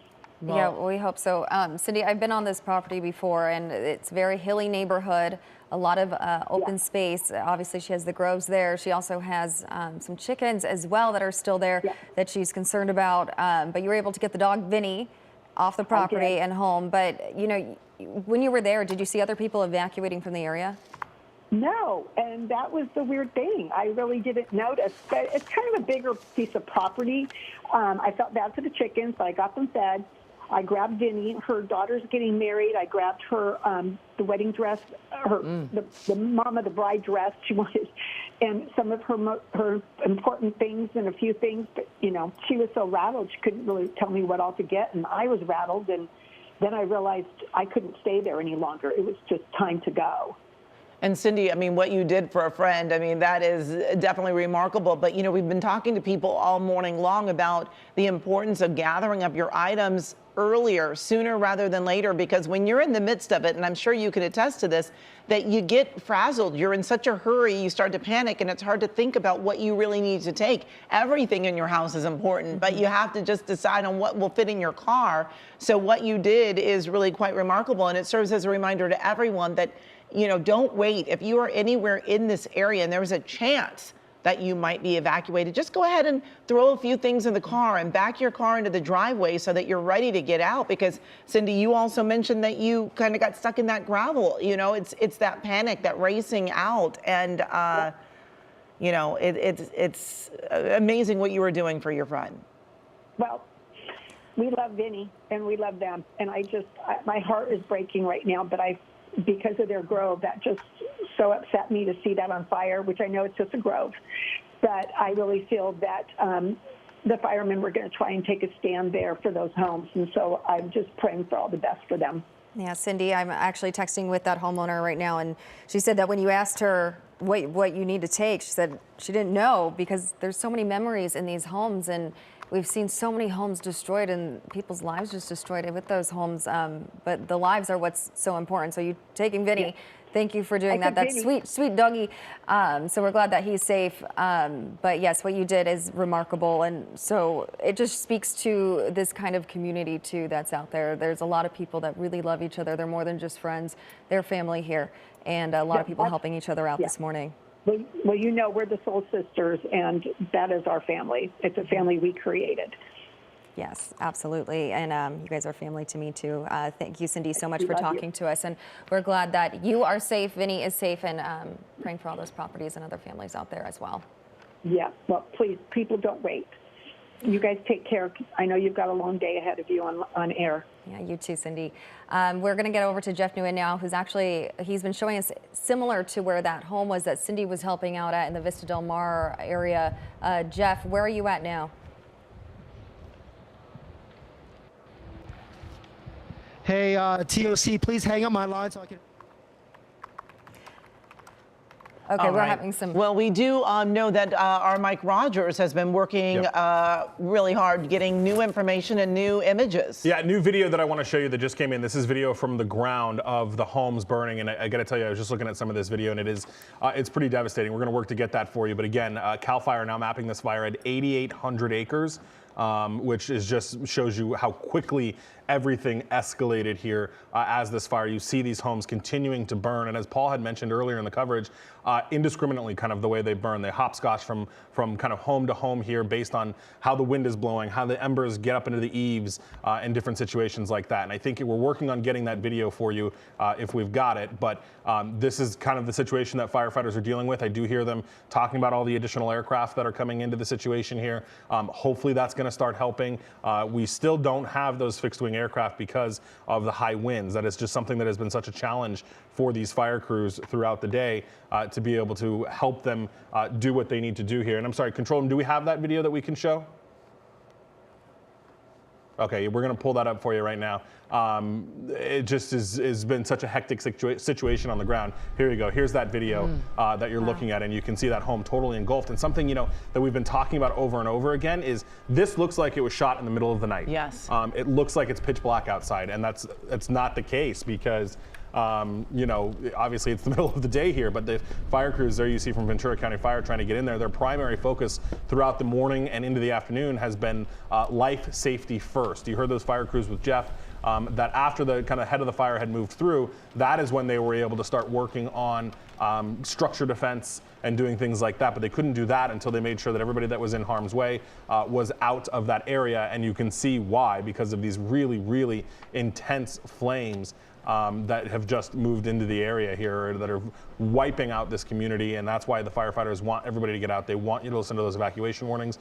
And you know, we had that woman on the phone who she doesn't live in that area anymore, so she didn't get the evacuation warning. But even if you don't get one and you're in this area, Amy, you talked about it, distance can be deceiving. Yes. And it's just get out, just be safe and get out if that's the situation that you're in. If you see smoke, you know, and it's getting close enough to you, then that's probably a good time to start getting ready to go. SkyCal on the left-hand side of your screen there, just kind of showing you the neighborhood that is imminently downhill from where this fire is. And that's actually a pretty good shot from SkyCal because you can see all the different kind of spotting. As we talked about, this hasn't been a kind of a wall of flames that have moved through. You have a big pocket of flames, then it spreads out into another area. Unfortunately, you see that really thick black smoke. That is another home that is burning. And what's interesting, as we've talked about, you've got the home just next to it that hasn't burned, and it looks like the home maybe on the left of it is also okay. So it's just kind of, you know, interesting how these all happen. But there you go. Look, there's another home that is completely destroyed, and everything else around it is fine. So the wind is non-discriminate and just kind of goes where it goes, guys. It really does, and we have just been watching, and you know, sometimes it's a little deceiving to watch it on, you know, video like this if you don't have a tree really close enough to see the branches moving. But we could just really hear it when we had Jeff Nguyen on the phone, and I know our meteorologist Alex Bisson is going to be joining us soon. But you know, so often when you're close to a fire, it really does change the weather. It seems like the winds pick up, it gets dark, you know, it can be really a big difference. And we've just been watching the wind just really pick up at times. We know at least 60-mile-per-hour gust earlier, and really it's no surprise that this fire has moved so far and so quickly when you have winds that strong. Yeah, and that's really what we're seeing here. And these images just so dramatic and heartbreaking at the same time of all these homes just being destroyed. And what has been very incredible to see is, Paul pointed out earlier when we were looking at KCAL, the homes were separated from the main part of the fire. Yes. And that's just showing how much it can really move, those embers just blasting into those homes because of that smoke and igniting just a completely destructive situation across this entire area in Moorpark and Camarillo as well. It's hard to not look and see what's happening here.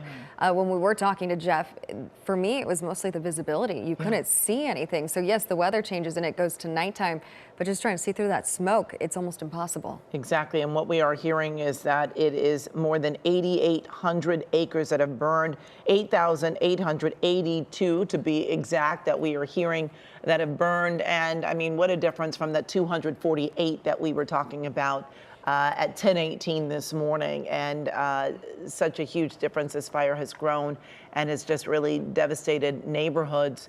Moorpark, Somis, Camarillo, you know, and these are tight-knit communities, and it is just really, really tough to see that this is happening to so many people. And like we were just talking with the on our last phone call, these properties, some people have to leave some animals behind too, and that situation is it just breaks your heart to know that that's happening there, and just wondering what's going to be left when I come back. That's always just the scary part and a frightening situation for so many people that are being impacted by this.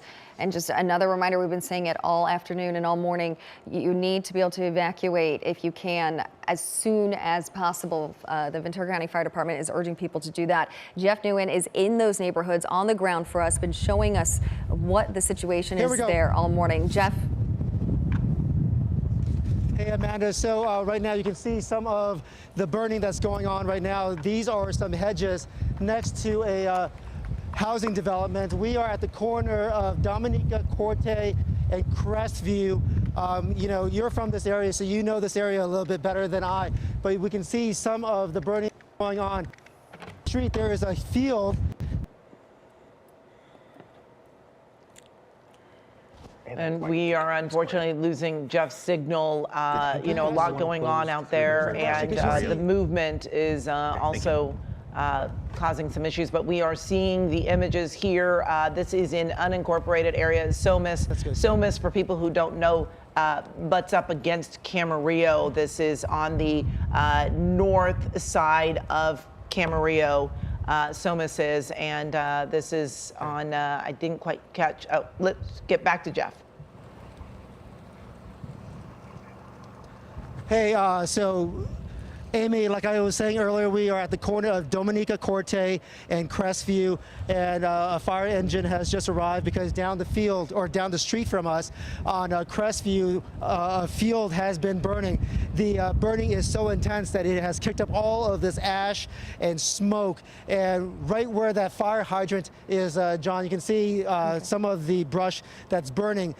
All of this brush that's burning right in front of us, there is a set of homes on the other side of those hedges. In fact, as John pans to his left and tilts up, you can see that palm tree is burning as well.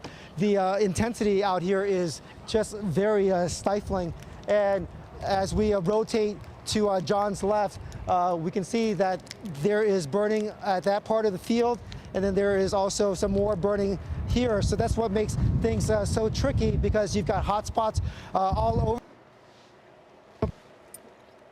Winds are just so capricious out here. You can't really predict how things go, as we see some of the smoke that is just billowing all over the place. I will tell you, some of the homes out here have corrals, and so we've seen a number of people with their trailers trying to rescue their animals and get their animals to safety. We are not far from where we were earlier, Amy and Amanda. We're still relatively near the Spanish Hills area. In fact, if you're familiar with this area, We're kind of near the Lutheran church along a mountain, and as I'm talking, just take a look at how intensified the flames along these hedges are.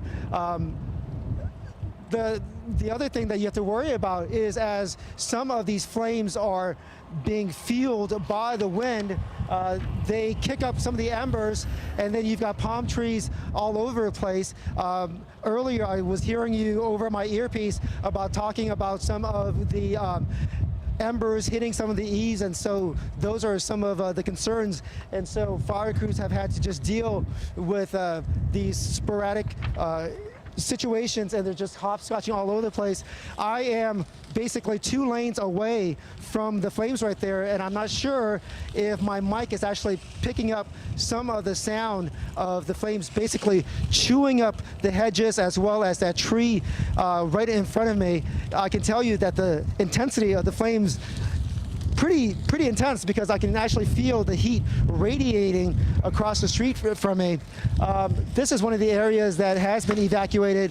The good news is that the folks who have been in this area have taken off. We were down Dominica Corte earlier. We saw some first responders. Things were so intense down the road that some of them are leaving as well. They're not going to stand their ground here because it's basically a dead end on the other side of the street. So the last thing you want to do is get caught without a way to escape. But it's just really stunning to see how the winds are just fueling the flames right in front of us. The brush there does have some leaves on it, so it's not something that is super dry, but even then, once the fire gets going and the wind is able to feel it, it is just very, very intense. And as John kind of opens up the shot, you can just see how some of the embers and the smoke are just flying through the air as some of the palm trees are swaying. Again, you are not looking at a filter on your screen right now because the smoke is basically altering the color of the sunlight to this sort of orange hue out here as some of these flames are just whipping the flames out there. I mean, some of the winds are just whipping the flames out there, guys. Well, and Jeff, we do want to remind our viewers, especially people that are in the area, there is an evacuation center that's been set up at Padre Serra Parish in Camarillo if people need to go there. And for those who have large animals, they can take those to the Ventura County Fairgrounds because as you were mentioning, you were saying that there were some corrals, and we do know that a lot of folks over in that area do have the larger animals, a wide variety, alpacas and such. So they can take those animals to the Ventura County Fairgrounds if need be. And Jeff, are you seeing a lot of people, any movement? Are people still leaving this area, or does it seem that everyone has already gone? Yeah, Amy, it seems like, everyone has already gone. As we walk closer to this house, I hope the signal is holding up. Let me know if it's not, Amy. But you can see how here is the driveway. Glendale Fire has shown up, and you can see the hedges out here right in front of the house. That's burning right there. As you can imagine, you don't really need a degree in physics to understand that when you've got the wind pushing towards the house, some of these embers are going to move in that direction. So the hope is to basically put a stop to this.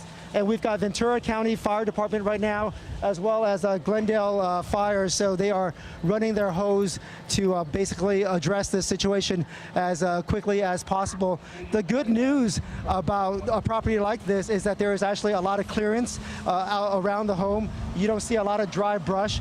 This driveway, if you will, is acting almost as a line of defense because you don't have fuel going from that brush to the brush there and then to the house.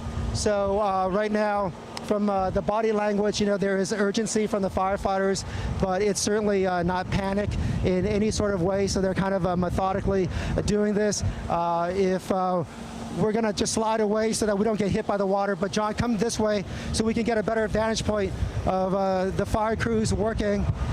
And right now the water line is a little bit tangled up, so that's one of the things that you have to deal with when you have these sort of hopscotching sort of situation.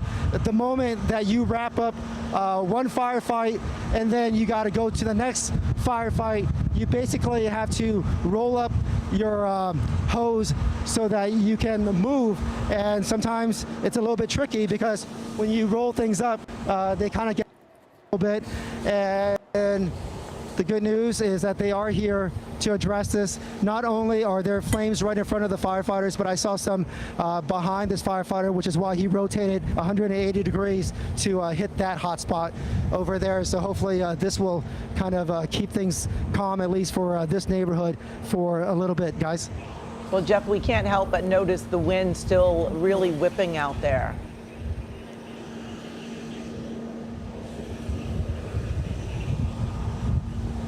Jeff, can you hear us? Forgive me, Amy. Oh. I was talking to you about the wind that is there. For a little bit. Go ahead.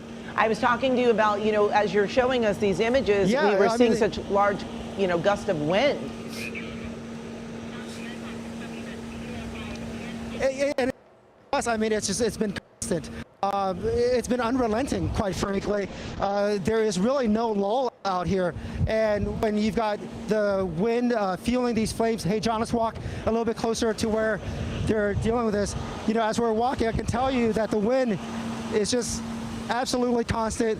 It makes it very tough for me to talk, so I can just imagine how tough it is for the firefighters to do their job.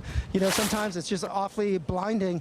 And over here, you've got the flames burning on the other side of these hedges. So this firefighter, he's got his hose and he's sticking it right into the hedges right here to hopefully cool things down and take out some of the heat behind this private property.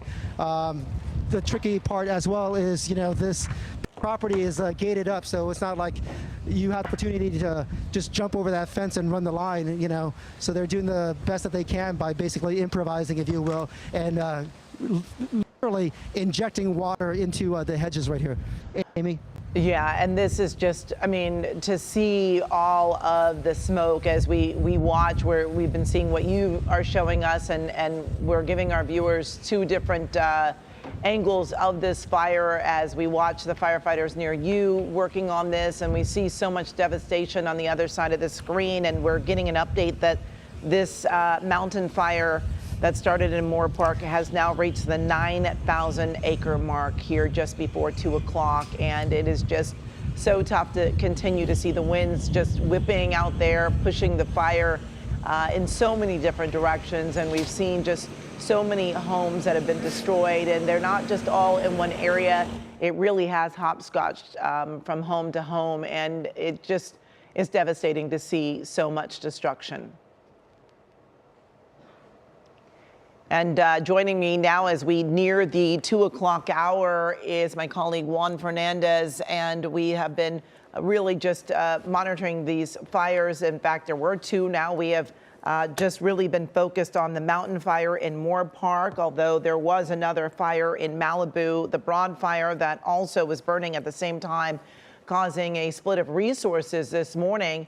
And now we are seeing more resources on this fire. But one thing that is missing is the fixed wing because of the winds, but plenty of helicopters, right, Mike? That's right. And I wanted to point out, as I was looking at the maps on the helicopters, there is a new fire that has broken out in the kind of Chatsworth area, Valley Circle, almost Santa Susana Pass, which we have seen before. So there are a bunch of aircraft over there now as well from LA City Fire. So that's what we start to worry about on days like this, is the splitting of resources and having to pull resources from one fire to another.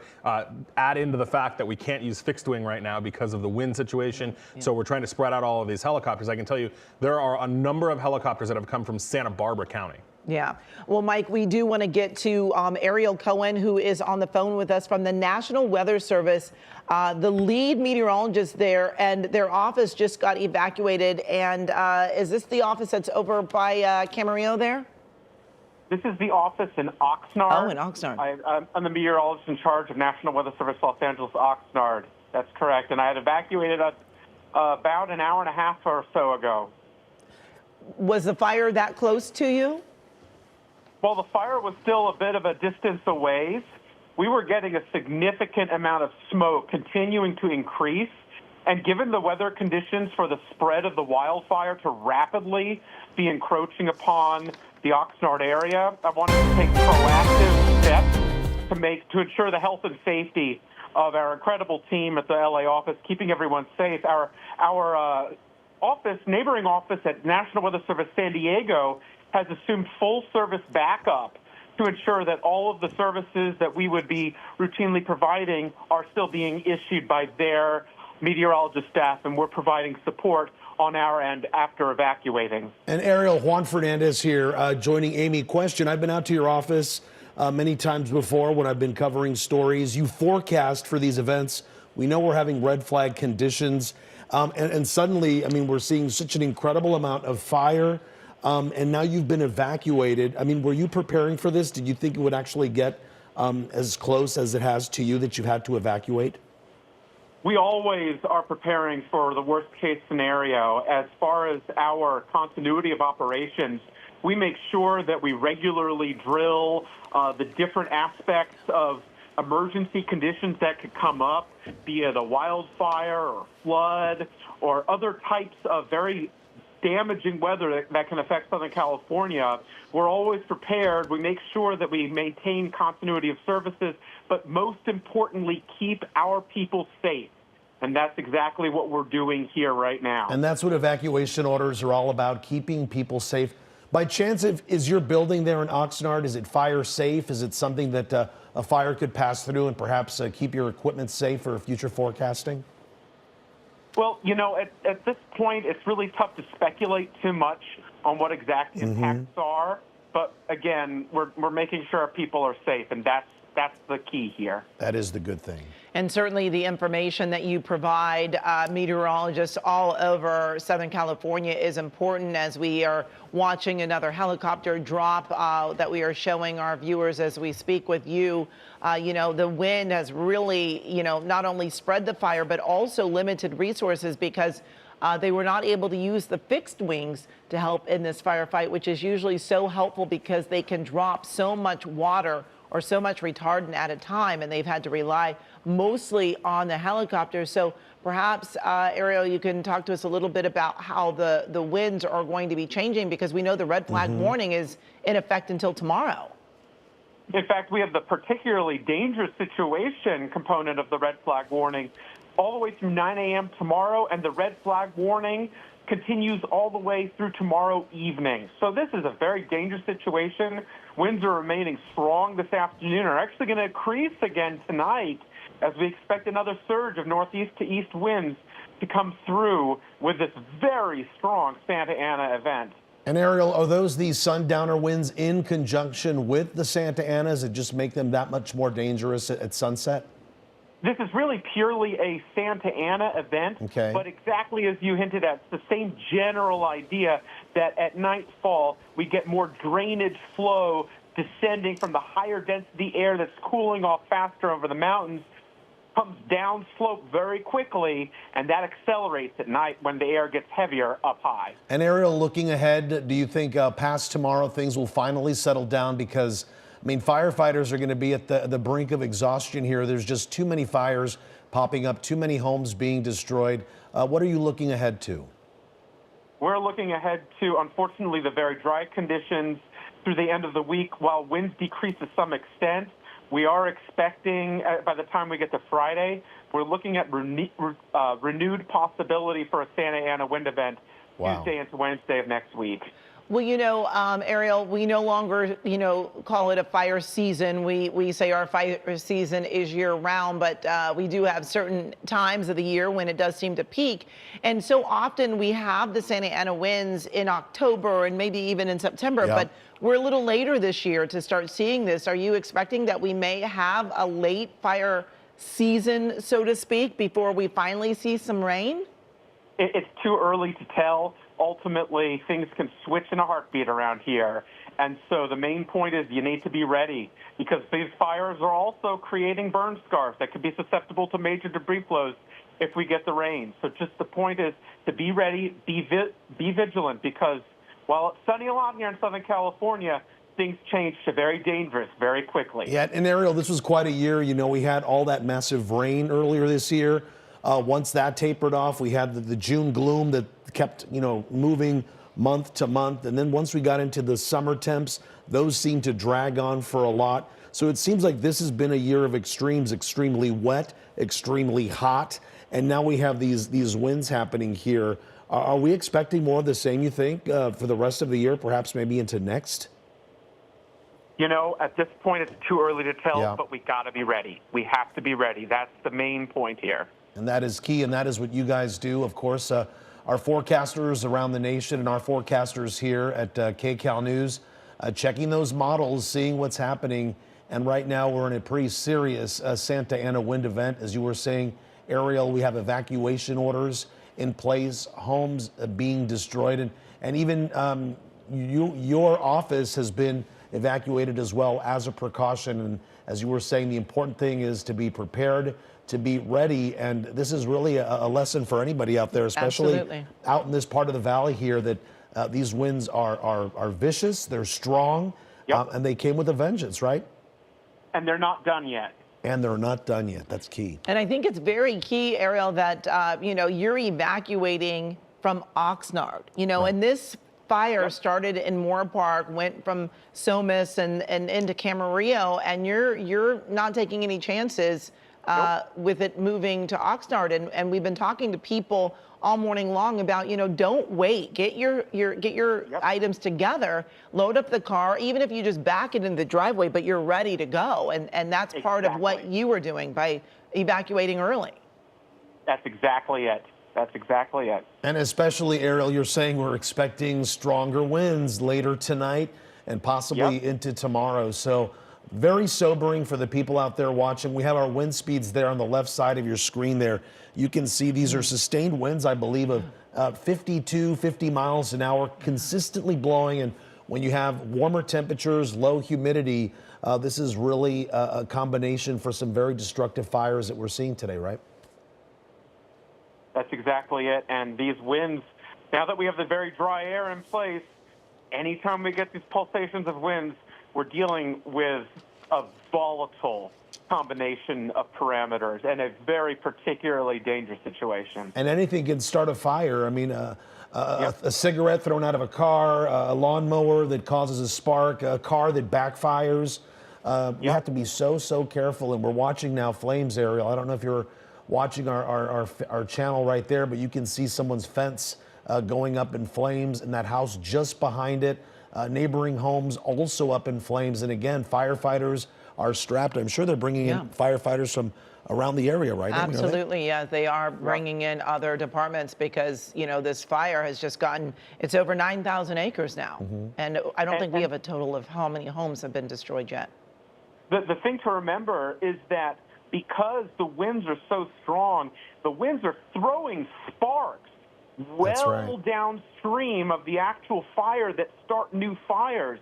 So the actual forward progression of the fire front can actually go faster than the winds itself because of the new embers starting new fires. And so the whole thing propagates very fast. And Ariel, we've actually reported, and correct me if I'm wrong, I think embers can travel miles in some of these wind before they settle down, as you said, starting fires in other areas that maybe you thought you were in the clear, right? It can travel quite a distance. That's exactly it. Yes, that's exactly it. That is scary. And again, we're monitoring the situation out there. KCAL flying over the scene. Another thing that I noticed too is just how thick that smoke is, Amy. And despite the winds, it seems like it's just hovering over the area, which makes things. I saw our Jeff Nguyen earlier. Things were so just chaotic. He was disoriented. So much smoke in the area, and these homes are under this blanket of smoke right now. Scary. It is very scary. Ariel, I don't know if you can talk a little bit about how a fire can really change the weather. We often talk about, obviously the skies get dark because of all the smoke, but the winds seem to pick up around a fire. I don't know if you can talk about how real that is. Yeah, I mean, what we have with these fires is that they turn into heat engines. They create their own local weather systems around them. Think about like a vacuum cleaner. All of a sudden, you have this airflow that's caused through suction processes within the vacuum. It's the same general idea with a fire. When you bring that fire into the atmosphere, into the environment, it reduces the density, creating like a suction effect, and all the airflows get modified and manipulated around it that can actually make the fire more favorable to spread. And then we get these fires spreading non-linearly compared to what the environmental conditions would support when they get big enough. And so that's what we're seeing here. We call that explosive fire, development. These are explosive fires that we have in this environment. And Ariel, is that the time perhaps where we see those fire devils, those little tornadoes of fire that sometimes we see along the fire line, which looks so ominous? Is that what you're talking about, exactly something like that? Yeah, that's exactly it. My goodness. And we know we've been telling our viewers you had to evacuate there at the National Weather Service office in Oxnard. So where did you park it right now? What are you doing? Where are you? Well, our staff are making sure that they're in safe places away from the main axis of the smoke and the fire, which is really headed, straight towards the office at this point. And so everyone is out of that main path and is able to provide support and take care of their families and do whatever they need to do to stay safe and be ready. And that's great that you could do that. I mean, you're at work. The work that you guys do, very important. I'm sure you also inform firefighters and fire crews. They check with you on whether or not they have to have an all-hands-on-deck situation, and that you're able to just get away and assess the situation and make sure friends and family are okay. That's something very special there as well. And is this one of those things where you're going to be on the clock for 24 hours, or you're going to take a break at some point? We'll see how things go. Even though we've evacuated our office, again, San Diego Weather Service is covering all of our routine responsibilities so that as far as the routine products, nothing skips a beat. Everyone has, all of our partners that are out there using the information to make decisions to save lives, they all have our contact information. So the entire system keeps going, and our great team at Weather Service LA Oxnard is able to help out, exactly as our partners need. So we don't skip a beat here, and we make sure that we stay safe as well. Well, Ariel Cohen, we really appreciate the time you've spent with us this afternoon, informing our viewers, basically giving all of us an education here on just the importance of being prepared, the severity of this fire, the severity of the winds. We'll hope to check back with you a little later, but for now, I'll let you get back to what you need to do, and hopefully you will take our call next time we call you, and we'll get you back on the air. Thanks so much, Ariel. All right. Thank you. Stay safe, everyone. We will, and thank you so much. We want to bring in our meteorologist, Alex Biston. She's been monitoring the conditions out there. Serious conditions, as Ariel was telling us, with the National Weather Service. Alex, are you up and ready? I am, and unbelievable to hear from Ariel and hear that they are being evacuated at the National Weather Service office in Oxnard. I, like you, have been there plenty of times. I think it just shows how intense this fire is and has gotten over the past few hours, because we, of course, saw it start in Moorpark, jump to Camarillo, and now we are hearing about evacuations in Oxnard. So it really shows you that this is a very dangerous situation, and of course the National Weather Service issuing that particular dangerous situation, which we have been watching. So this is the time of year that we have these Santa Ana winds form. They really start to ramp up October, November, December. Again, we can even see this into the December months, which is typical for that. But we're really starting to see this ramp up. It's often one that we have a red flag warning. Of course, that means high fire danger. It means it's dry. It will be windy, but it is very rare. I don't remember the last time that we've had a particular dangerous situation that has been issued. So with that, we have widespread critical fire weather conditions. Not only have we been talking about the wind, but now that this fire has been burning for a few hours, we have the dense smoke advisory. I want to make sure that people are up to date with that and aware of where that is in effect. I'm just going to list out the cities. That's Camarillo, Port Hueneme, Newbury Park, Oxnard, Moorpark, Simi Valley, Ventura, and Thousand Oaks. So that means that the smoke is moving into those communities about a quarter of a mile or less visibility due to the dense smoke. So I'm sure, of course, we're going to see air quality concerns because of the smoke that is moving through those communities. And I've been watching the wind speeds over the past few hours. And, you know, we've seen winds gust stronger about 50, 60 miles per hour. And when we look at the wind map right now, you can see that we're kind of in this bullseye from Santa Clarita to Simi Valley, Santa Paula, of course, Ojai Valley, and all the way down out to Oxnard, where that National Weather Service office is.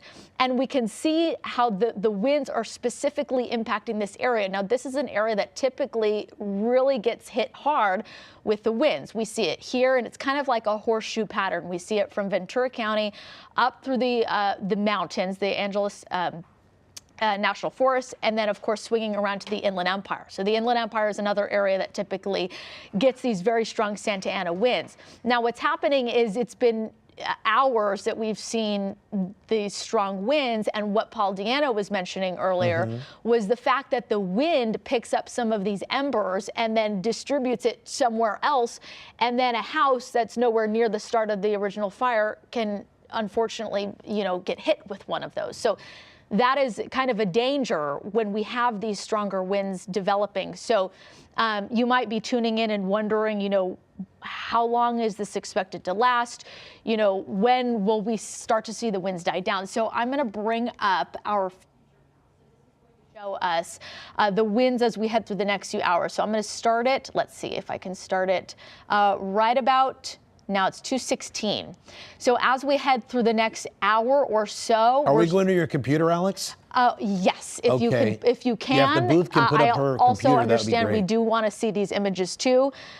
So that's okay. I can really just, you don't have to pull up the weather graphic. I can definitely talk over it too. There it is. And just tell you, okay, so we have the weather graphic up. This is the futurecast. So this kind of goes through the next 24 hours to show you what's going to happen with the wind. So I expect winds to be around gusting 30 to 40 miles per hour as we head through the next few hours. So you can see the timestamp.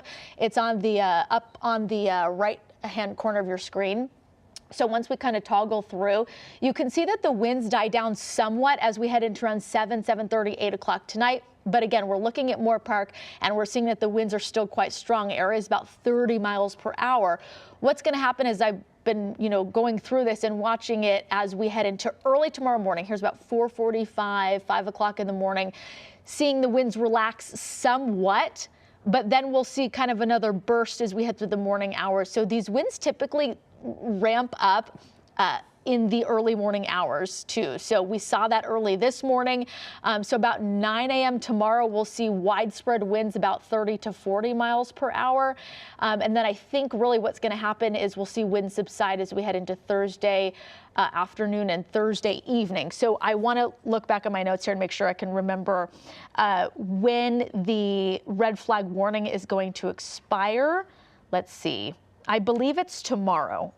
I'm going to get back to you, Juan, on exactly what time that expires. I believe they said tomorrow night, and I think Ariel might have said tomorrow night as well, but we're expecting like one more punch of strong wind before that. Correct. So this says red flag warning with us until 11 a.m. on Friday.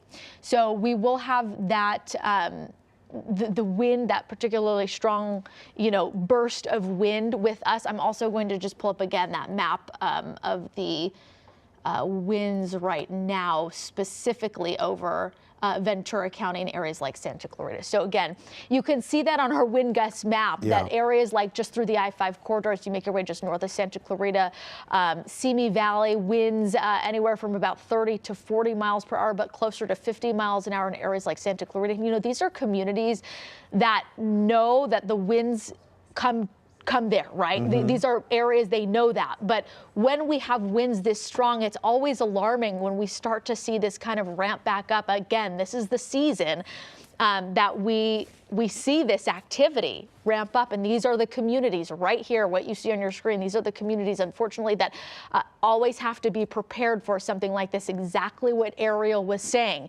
that you always have to be prepared. I mean, it is, Juan, pretty incredible that they're impacted all the way down at the National Weather Service office in Oxnard. That's not close from the beach, Not right? at all. I mean, that's very close. And we saw that with the fire earlier today in Malibu. You know, we get the wind there, and there's really not much else that can do it. You know, the wind dries out the atmosphere. We're getting this really dry air from the desert that's moving in, and it's drying everything out, unfortunately, and it's helping this fire spread. And the cooler temperatures, perhaps, like you were mentioning Oxnard, it's a little closer to the ocean.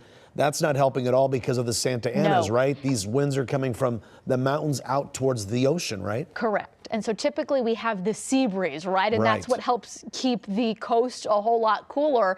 Now we've kind of shifted the winds. So what we typically see is like that onshore flow. Now winds have shifted into an offshore pattern.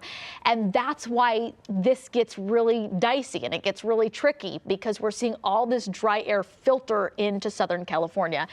And, you know, sometimes we get moderate, you know, weak to moderate Santa Ana winds, but unfortunately today and what we were forecasting was this was a particularly dangerous situation. And you have one spark and the wind takes it from there. And so that is kind of the issue when we see these very strong winds, and we get a little bit nervous, honestly, when we're forecasting something like this, because we know if there is a spark that we will have issues. And, you know, we have widespread, I'm looking at a resource we have, it's called the Fire Weather Snooper from the National Weather Service, and it shows the amount of stations or areas that are under red flag conditions. There are a ton. I'm looking at all of these. A lot of them are up through foothill communities, up in the mountains, but even some out toward Malibu Hills. I'm looking at Pepperdine too. The relative humidity is below 10%. So that is bone dry. And we could see the wind gusts over the past few hours too. And it has been pretty intense. So once I pull up the Malibu Hills, I'm looking at wind speeds over the last, let's see, since 9 a.m., 60-mile-an-hour wind gusts is what, excuse me, no, that is not correct. Let me look at this. So since about 10 a.m.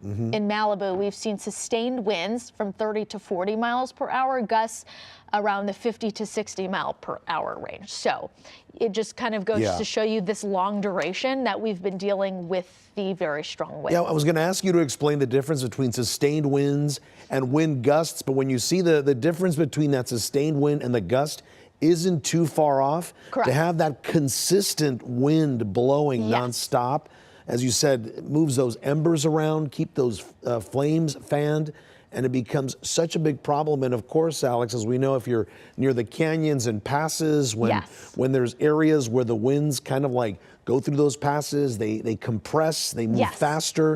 It even gets worse, right? Yes, and that's exactly it. So that's exactly how these winds form, is because what happens is we've got just high pressure off the shore, offshore. We've got an area of low pressure that comes, it just moves kind of to the east of us, and we get these very tight pressure gradients. And one, exactly what you were saying, is the wind filters through the passes, through the canyons, the desert, of course. And this is why some communities, it's very interesting, why some communities get the winds and others don't. I also am going to pull up one of my wind maps here. I think it shows a wider view of Southern California, because you can see Camarillo, Simi Valley, Santa Clarita, looking at this purple here. So we're talking wind gusts about 50 to 60 mile an hour range. Take a look at LAX. I mean, LA Basin is typically an area that doesn't see these stronger, you know, Santa Ana winds. San Gabriel Valley a lot of the times is spared, you know, through the metro spots, Los Angeles metro areas, not as strong wind. Now we're also seeing the wind filter through areas like the Inland Empire. Now not as strong as what we're seeing in Ventura County today. So it's really shows you that some areas get this and, you know, some don't. But this is the typical fashion. We've got the winds coming out of the northeast, and it is just really fascinating, how it is really hitting Ventura County hard this afternoon. And I know when I left last night, Alex, on election coverage, we knew that this was going to happen. We were forecasting these winds. But when you see the damage and destruction, just awful to see, and of course so close to the holidays, it really breaks my heart, and I know it breaks a lot of our viewers' hearts. I'm going to let you get back to your forecasting there, Alex. We're going to go to the phone right now. We have Andrew Dowd with Ventura County Fire.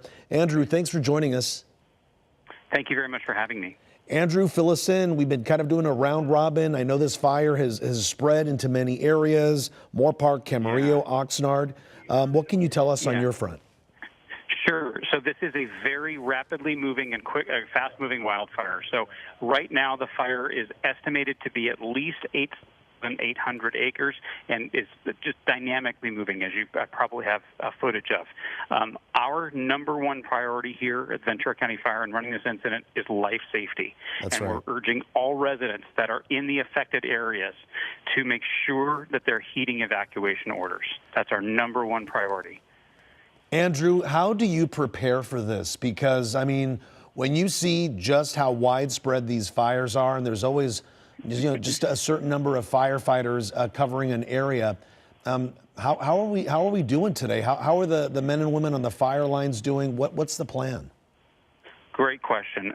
We anticipate these kind of events, and so we were already upstaffing with a number of additional fire engines, overhead incident management, and other resources.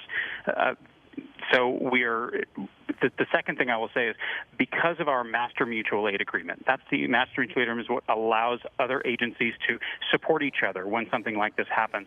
We have agencies we can call on throughout Southern California. We have activated those plans. We are engaging with our mutual aid partners, and we have resources coming in from all over Southern California and frankly from probably other places within the state right now. Well, we hope that your crews stay safe. Thank you very much for the update. Acreage in the 8,000 to 9,000, so quite incredible. Andrew Dowd with Ventura County Fire, thank you so much. Thank you. All right, let's go to Jeff Nguyen. He is out there on the fire line as well. Jeff, take it away. Isn't that a word trip?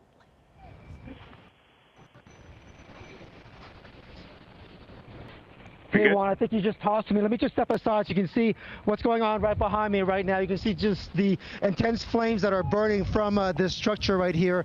We are on a street called Avocado, not far from the Spanish Hills area, and this fire has been cooking for quite some time. We've been here for the last 10, 15 minutes or so. Earlier, we can hear some popping noises. Not sure what that was. It might have been glass breaking from the intense heat, or basically pieces of metal bending and creating some of that noise. But you can see and get a sense of how much of the heat that is just radiating from that structure right there. I can't tell you if it's a garage or a home or an outbuilding because it is just so intense. All of this heat is basically, we can feel it. We're about 50 feet away from it, and not only is that structure burning, but as John opens up the shot and maybe tilts up a little bit, there's a tree right above that's burning as well, and you may be able to hear some of the popping right now. Hey, Captain, any chance I can? So one of the captains out here is a little bit too busy to talk to me. I was hoping to get some information for you with a live interview, but I think the pictures kind of speak for itself. As you can see how that firefighter there, he's probably a guy who's about 6'1", 6'2", and he's completely dwarfed by the image that's in the background. And earlier, Amy was asking me about aircraft.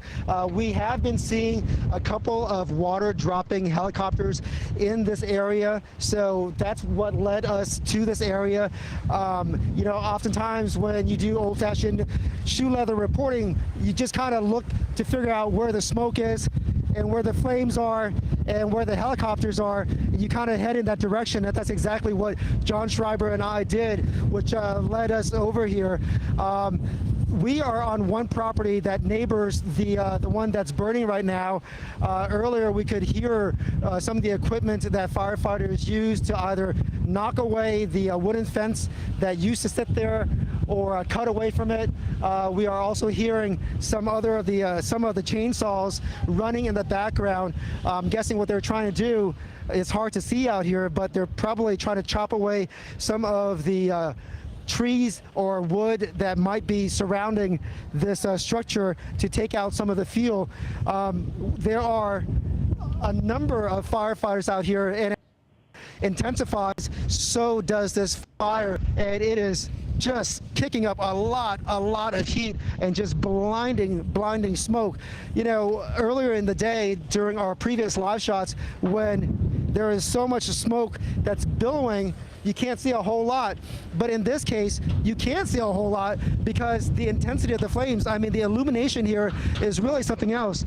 You may be able to hear on my phone right now some of the popping noises. I'm not certain what those popping noises are. We do have someone in an orange helmet from LA County Fire. I'm going to see if he's amenable to talking to me. Hi, Jeff Newman with KCAL News. You're from LA County Fire. Can you tell me what the fight in front of us is? Well, it's a wind-driven fire that's come up from the hills. It impacted the house. We did what we could to get lines around it, but with the wind being as fast as it is, we couldn't save it. So now we're just trying to keep it from passing over Avocado Road. So we're trying to make a stop here. Gotcha. How many homes are neighboring this property? All of them. We got a lot. Wow. Thank you, sir. So you can understand why, he's more focused on that than entertaining my questions right now, because the intensity out here is really something else. In addition to this home that he just told us that's burning, hey, John, I'm going to ask you to swivel a little bit. You can see some of the brush right there to the left side of your screen that is burning as well. And we don't know what some of those popping noises going off are, but that's certainly, something that firefighters have to contend with as they try to put out the flames here. Certainly, you got to keep your distance from the flames, but depending upon, what's causing all of that popping noise, you really don't want to get too close to that. So just to let you know, John and I are at a great distance. The pictures that John is sending you are very impressive because he's using his Zoom, but we are certainly not foolhardy in our news gathering. And, we're not getting in the way of the firefighters in any sort of way. As the structure or the home is burning, now that some of the smoke is cleared, hey, John, if you can just kind of zoom in right past that post right there, now you can kind of get a sense of what used to be the home that is burning, and it's just absolutely heartbreaking. As you can see, what used to be the opening for a window completely gone, as all of the flames are engulfing it and just generating all of this heat, kicking up all of the embers.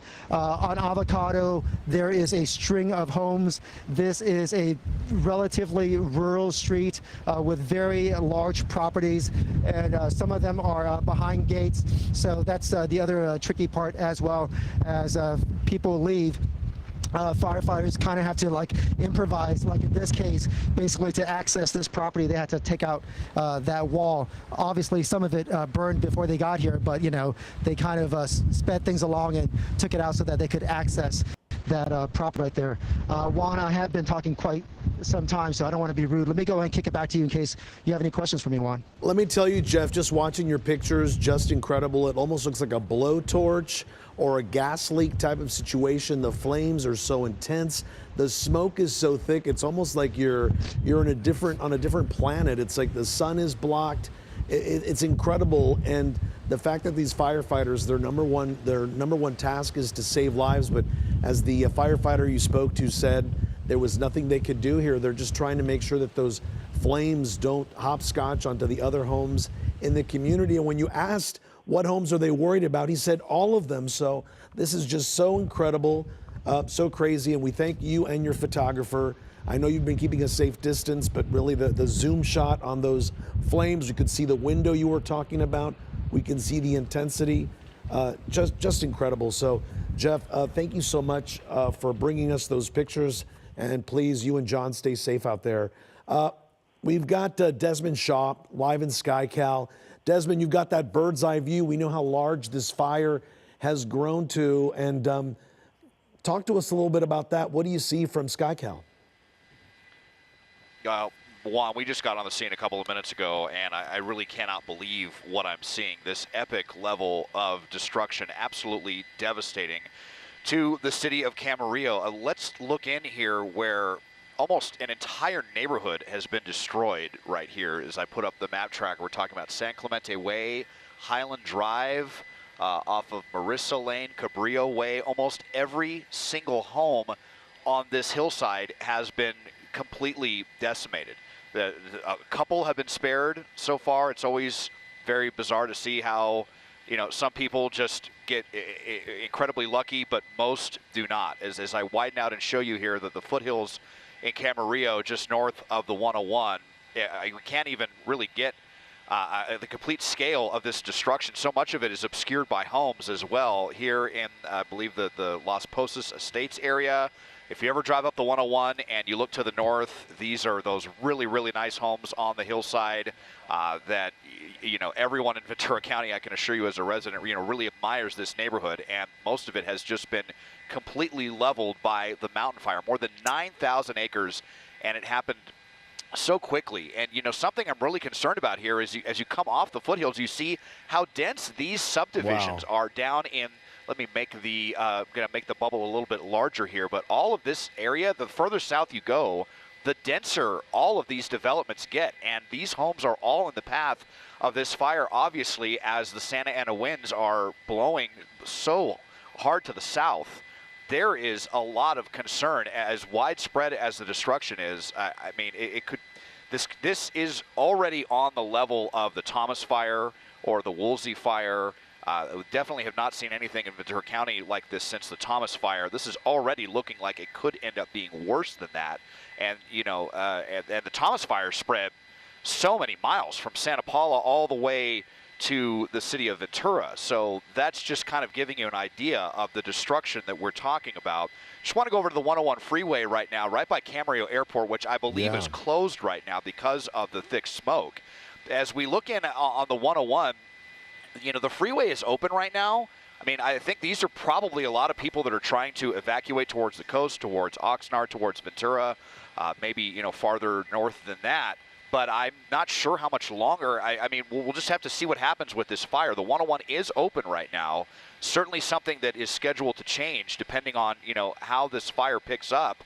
When we're talking about these kind of winds, 50, 60 mile an hour winds, and as I know we were just discussing, when you're talking about sparks, embers that carry to the south and get under the eaves of a home, the thing is, some of those homes up in the hills may have been built with fire in mind.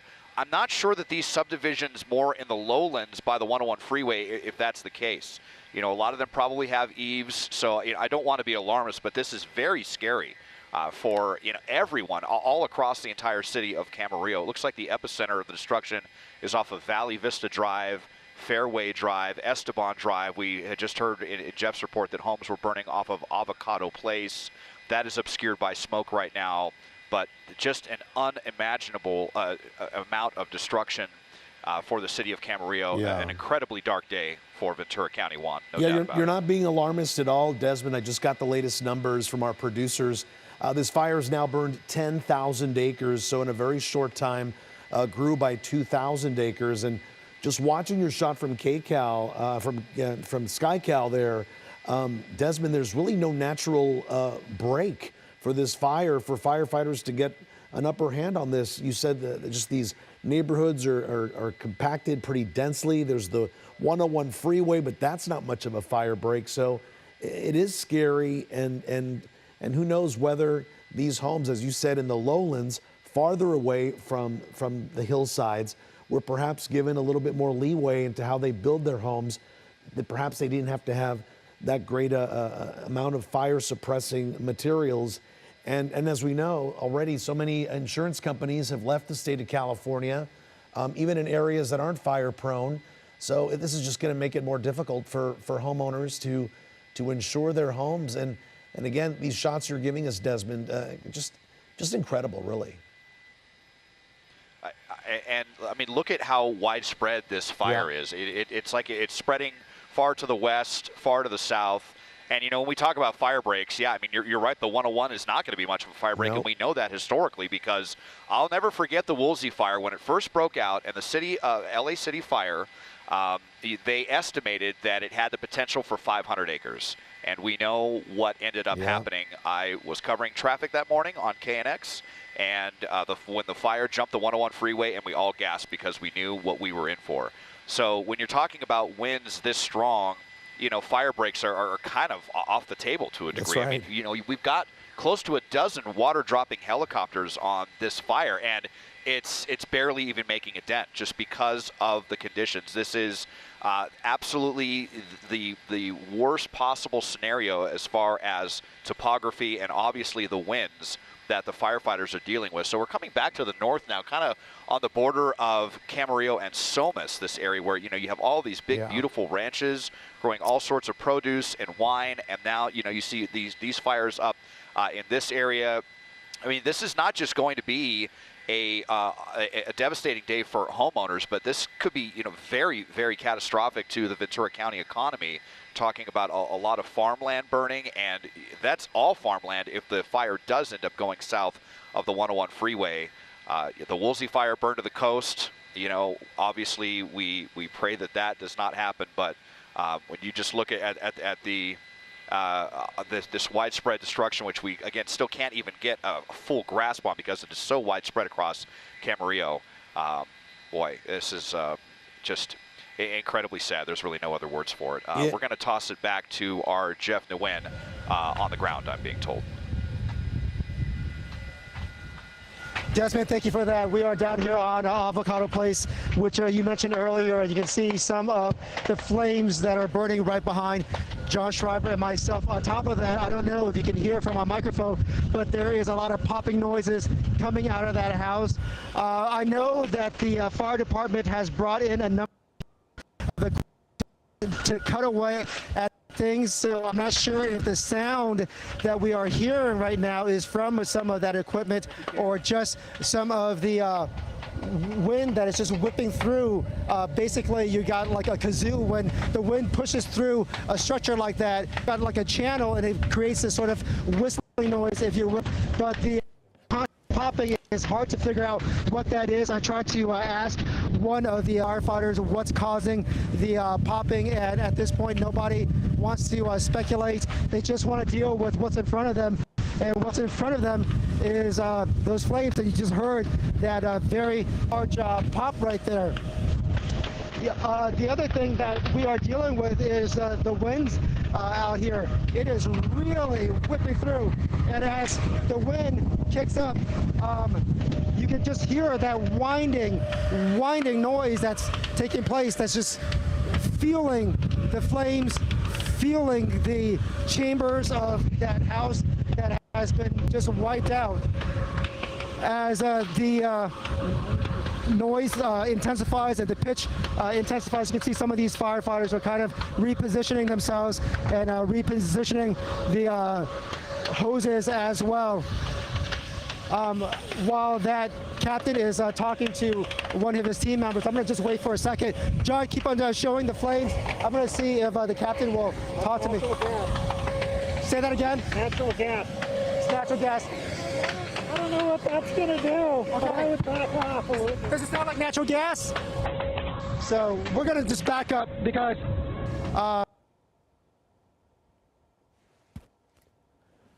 we're going to back up as well. In fact, hey John, let's back down below. Okay, that's simmering down, so that's a much better noise. Thanks for dealing with some of our concerns, but hopefully they're able to shut off that valve. Well, Jeff, what you're showing us, natural gas, as John mentioned, because now you can. Yeah. Well, Jeff, what you're showing us is just the reality of the situation out there. It's something where you just don't know what's going to happen. The dangers of natural gas, power lines being down perhaps in these fire areas. So we're glad that you're safe and that the firefighters are also keeping quite a distance there. And this is the same house that we were at when we last talked to you, right? It seems like there is no getting the upper hand here. Absolutely. Yeah, we have not moved. Yep. Yeah, well, the other thing too is like if that is in fact natural gas, you have another fuel source as well. So that's that's the thing that you have to deal with in terms of not just the structure that's burning, but you can see a lot of vegetation surrounding this property as well. There are old trees. I'm gonna guess they are eucalyptus trees, because when eucalyptus trees burn, they certainly have that smell because the oils that they contain. Juan, you were out here on the streets for years as well, so you're very familiar with that burning smell from a eucalyptus tree, and the popping noise is something that's very concerning to the firefighters as well. So that's why you can see a lot of them are kind of backing up, and because they are backing up, we are way behind them as well because of their guidance, and rightfully so. There's no reason for us to be foolhardy about this, and it's disconcerting, right, because of this constant popping noise, and it's hard to figure out what's causing all of that popping noise that you hear on my mic. I'm guessing you can hear that, right, Juan? We can hear it so loud and clear, Jeff. It almost sounds like a popcorn machine, just going on and on and on. It sounds perhaps it's like metal, perhaps bending with under the heat of the flames there. But again, who knows? And it's always good to be safe when you're out there. But again, the wind continues to blow. The smoke is still so heavy. I know I saw you earlier. You have your eyes covered. So how do you feel out there? Are you guys okay? Yeah, we're okay, but I'll be honest with you. Your eyes do tear up. Yeah. I don't want to be too graphic about it, but my nose has been runny, so that's something that I have to contend with. Yeah. But that's just a part of the.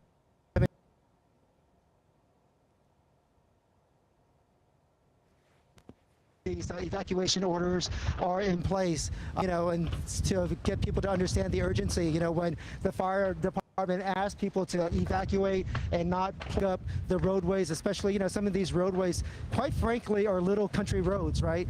And the ask from the fire department is to not plug it up so that they can get their equipment in here to do work such as this. So if I may, this is kind of like the proof in the pudding as to why it's important for us to be here to document what the firefighters are doing, so that the community can understand what's at stake right now, and not just for the moment, but in the days following all of this as well, to kind of understand the impact to this community. This is probably just chapter one of a story that we will be on for quite some time, that like other coverage that we have been through in the past. You and I went through the Thomas Fire and the Woolsey Fire and a number of other fires here in Southern California over the last decade or so, Juan.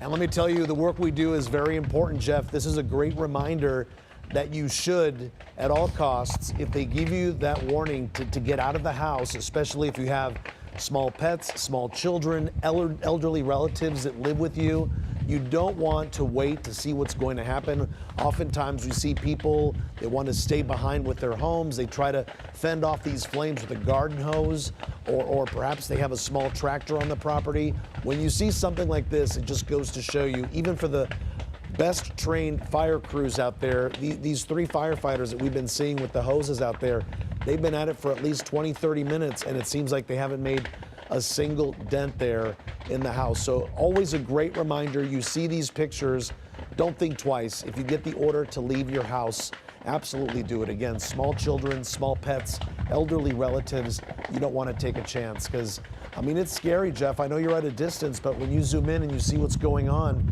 I'd hate to be in that situation as just a citizen, as a homeowner, trying to get away, now perhaps not being able to get away if hoses are blocking the road, fire trucks are blocking the road. So always a good reminder, as we've been saying, to heed that warning and get out of town. And Jeff, I still hear that popping nonstop.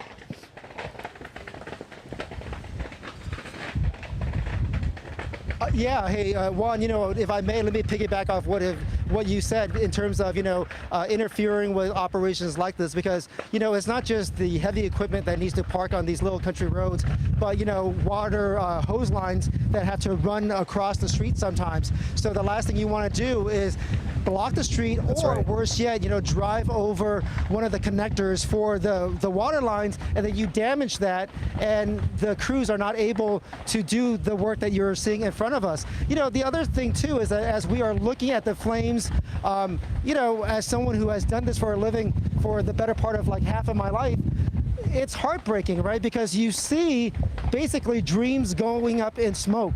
This isn't just a structure. This is like someone's home. Memories are built around here. As I look around this property, I see, one of those barbecue smoking eggs that are really popular for guys like a lot of the guys that I grew up with who like to entertain, who like to smoke meats, and the chances are this is a family that likes to have weekend gatherings with their friends and family and share memories together and share food and share their homes with other folks. It's a lovely piece of property, and right now all of that is just being wiped away, and it's just absolutely heartbreaking to see.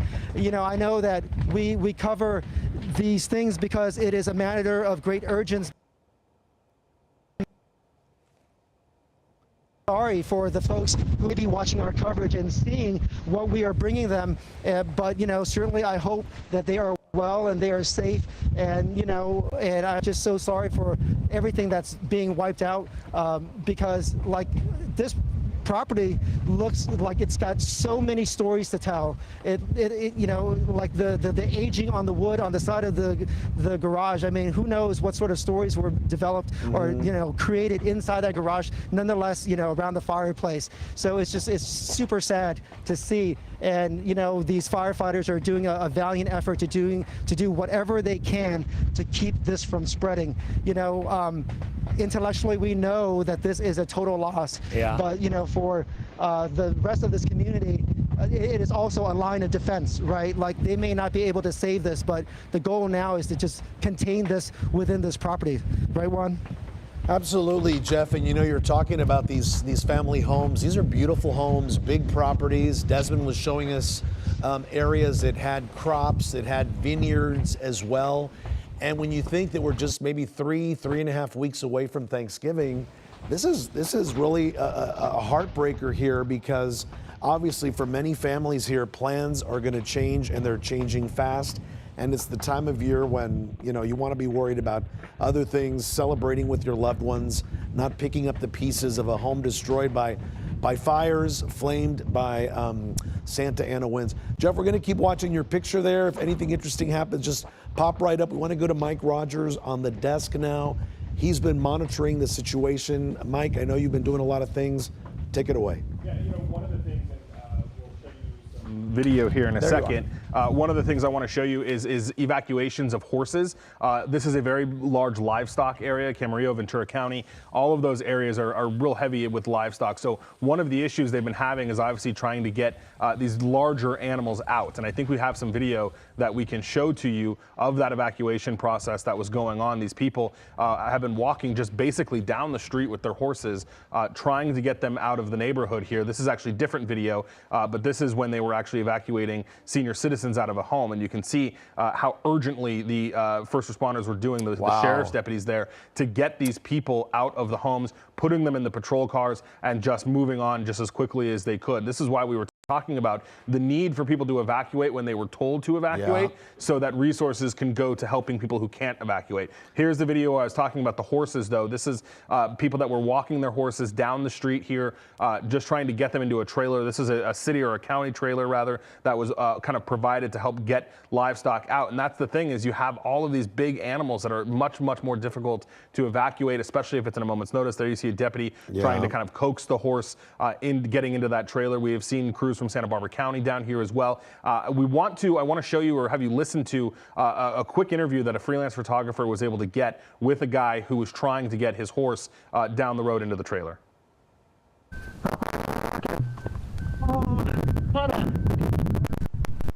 About a quarter mile. You want to be able to go with the horse? Yeah, there's a trailer down here. County animal came down to help us out. Is there any horses up there? Yeah. That's the last one too. No, I'm seeing not very many donkeys and a mini horse.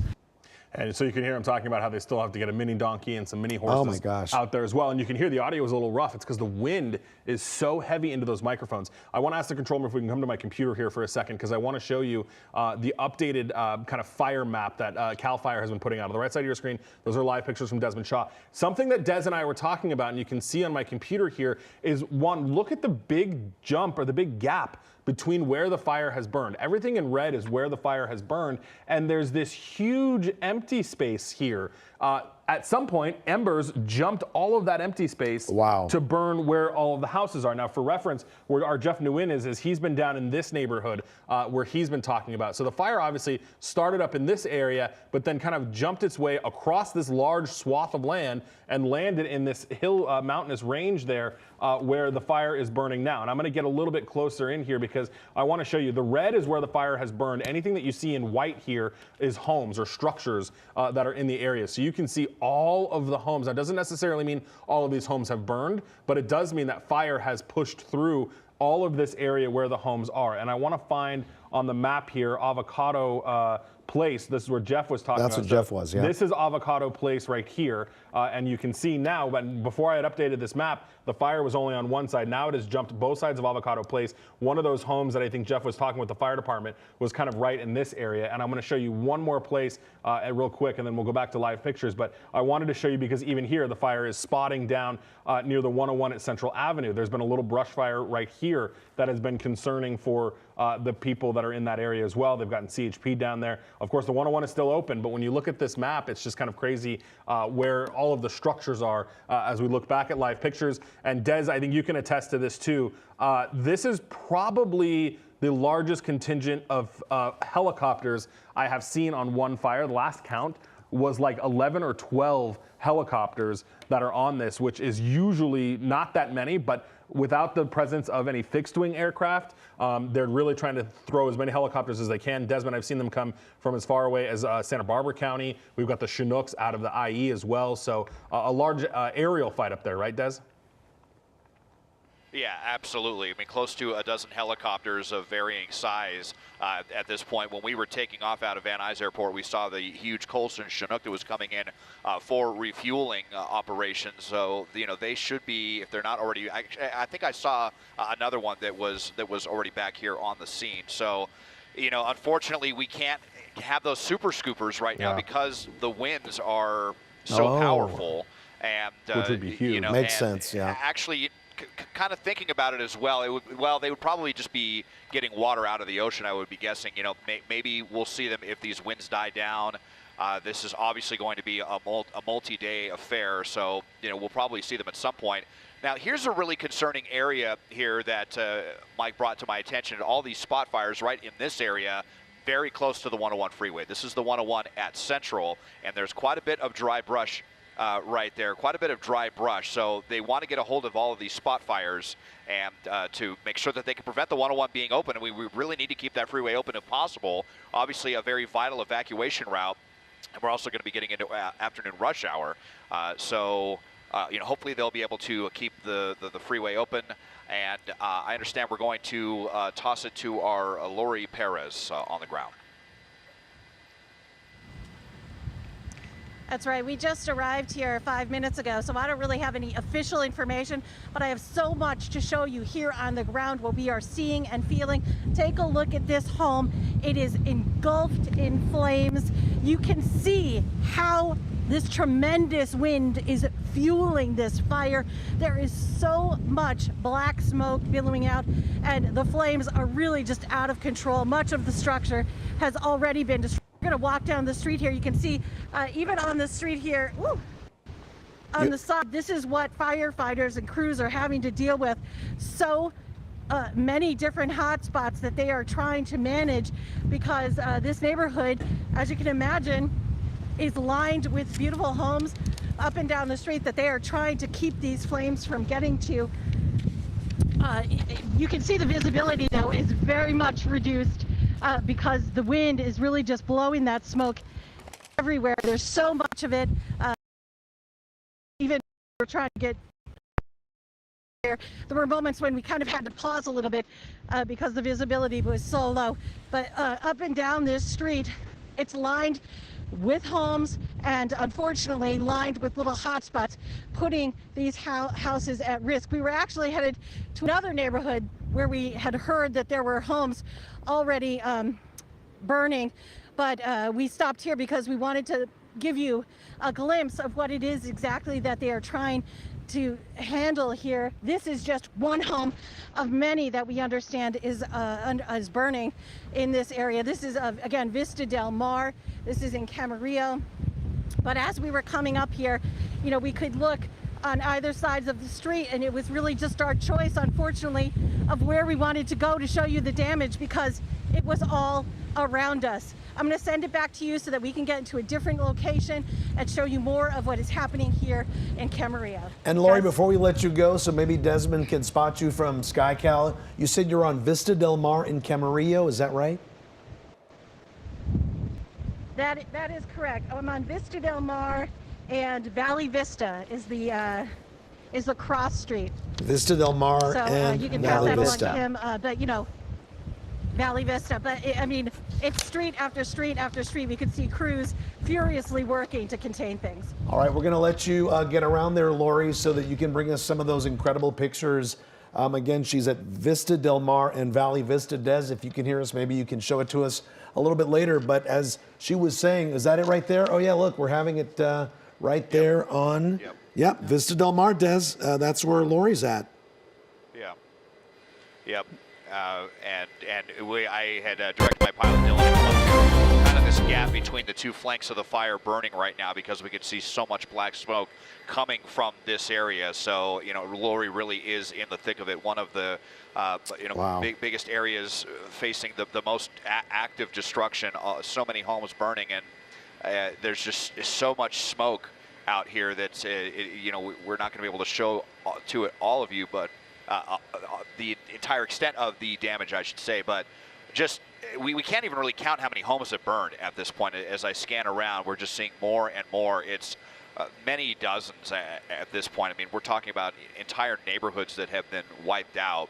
And I'm not sure that I've ever seen, Mike referenced it, where we're talking about a fire that looks like it jumped an incredible distance from where it began off of, I saw the report from CHP was that it began over in this area off of Balcom Canyon. I mean, look at the distance there and the gap where we're not seeing really like a trail of flames where it just kind of marched. It looks like it skipped a really, really big area there. That kind of speaks to the danger of embers and just how powerful these winds are and how far they can carry embers. This all back here, kind of unincorporated Ventura County between Moorpark and Somas, well north of the 118.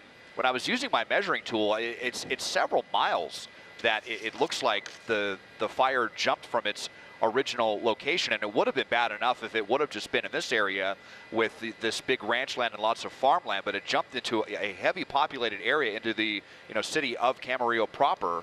And again, when you see all of this active flame and then all of the dense homes in the fire's path, it's just an incredibly troubling sight. No doubt the worst fire since the Thomas fire for Ventura County, and at this rate is probably going to end up being even worse one. So sad and sobering, Desmond, especially when we heard from our Lori Perez saying that she could point the camera in any direction and she can see so much destruction here, so many homes burned. And even when Mike was showing us his fire map, even homes that may have not been hit by flames most likely have some sort of smoke damage, or they're going to smell like smoke, or it's going to be a while. So really sobering, really sad. And our Amy Johnson rejoins our coverage here along with Mike Rogers at the desk and Desmond Shop in KCAL. Yeah, and I have to say, earlier we had Jeff Nguyen at the same area at Valley Vista and Vista Del Mar in Camarillo. And when he was showing us the area around him, those homes weren't burned yet. Wow. There was a little fire in the area, but it was safe enough for him to be there. And then, fast forward 1 hour and you have all of these homes destroyed right in this same area. So it just really goes to show how fast this fire has been spreading, how quickly these homes are just being destroyed. Yeah. And when you look at the video on the right side of your screen, look at how the flames are almost sideways coming out of that house. And you can tell just the wind. You see the trees moving, you see the brush moving, and just that's all it takes. And all those flames come out. And our Lori Perez is there now. Those are the pictures that we're looking at. Lori, really incredible. Yeah, I mean, that's a great point that you made. I mean, the wind out here is so fierce. As you said, the flames really do seem to be burning sideways. And look at that billowing smoke. You can imagine how easily this wind can pick up burning embers and send them over. You know, if we can swing around to the right here, you can see how close this home is right next to it. I mean, this is a tremendous source of concern at this point. Wow. There are firefighters behind this home urgently working to can around it or make sure that nothing starts that home on and completely destroyed so quickly, and the burning, we can feel it from where we are, as you can imagine, and you know, it just speaks to how horrible this incident has become in such a short amount of time. And I imagine that as we venture further up and down up the street, we're going to see more signs of this kind of just heartbreaking destruction happening this afternoon. And Mike, do we know cause of fire yet as we're watching Lori's pictures here? We don't, and I was just trying to look for some of that information here to see if there was anything out there. There was originally, let me just go back to the CHP log, 855.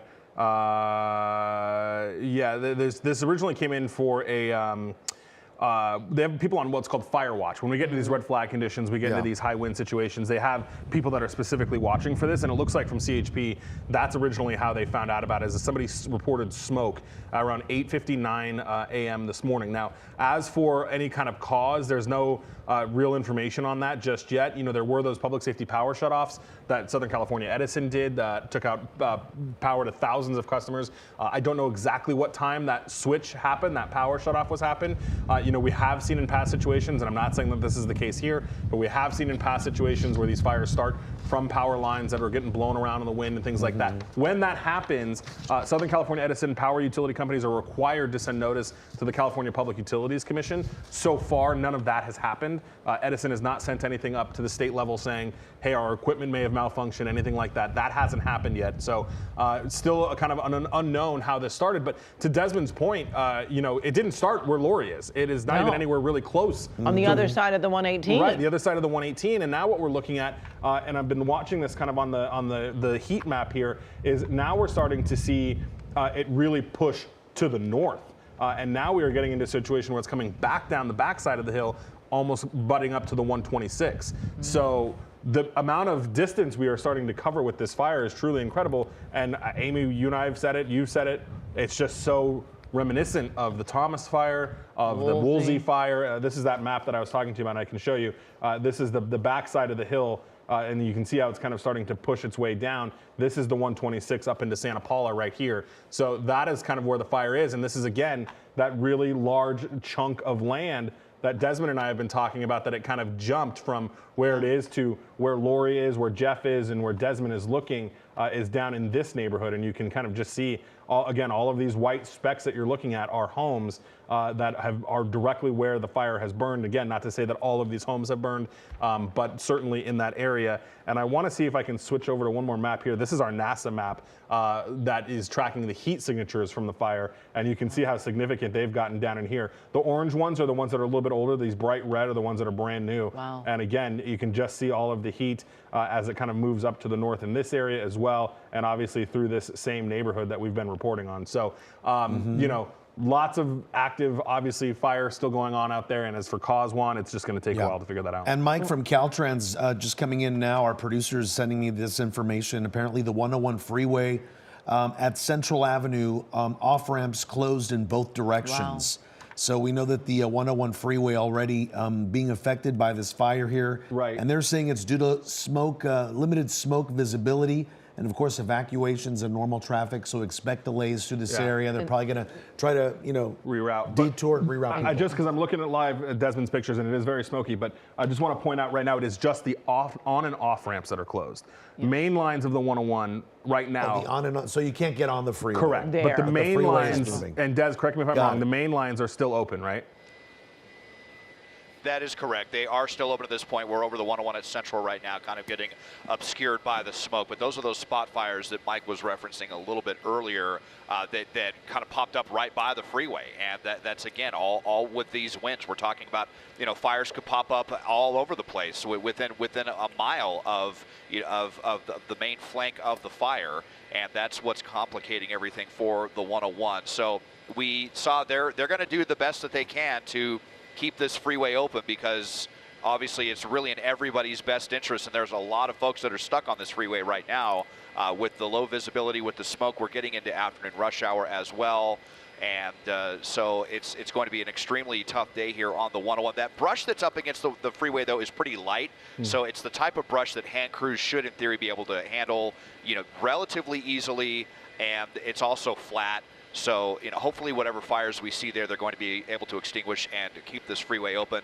We've been seeing, a lot of people trying to get on that look, probably folks that have been evacuating. You see this ramp right here, the Springville ramp, trying to get onto the northbound 101, people coming out of these neighborhoods trying to get out of the path of the fire. So obviously we need to keep the 101 freeway open if possible, so that everyone can safely get out of this neighborhood. And that is the area as far away that from the fire as possible. A lot of people would be taking to get out of that Spanish Hills area. They get onto the 101 from that area. And also we want to mention, if you had large animals, we were dealing with this earlier from Moorpark.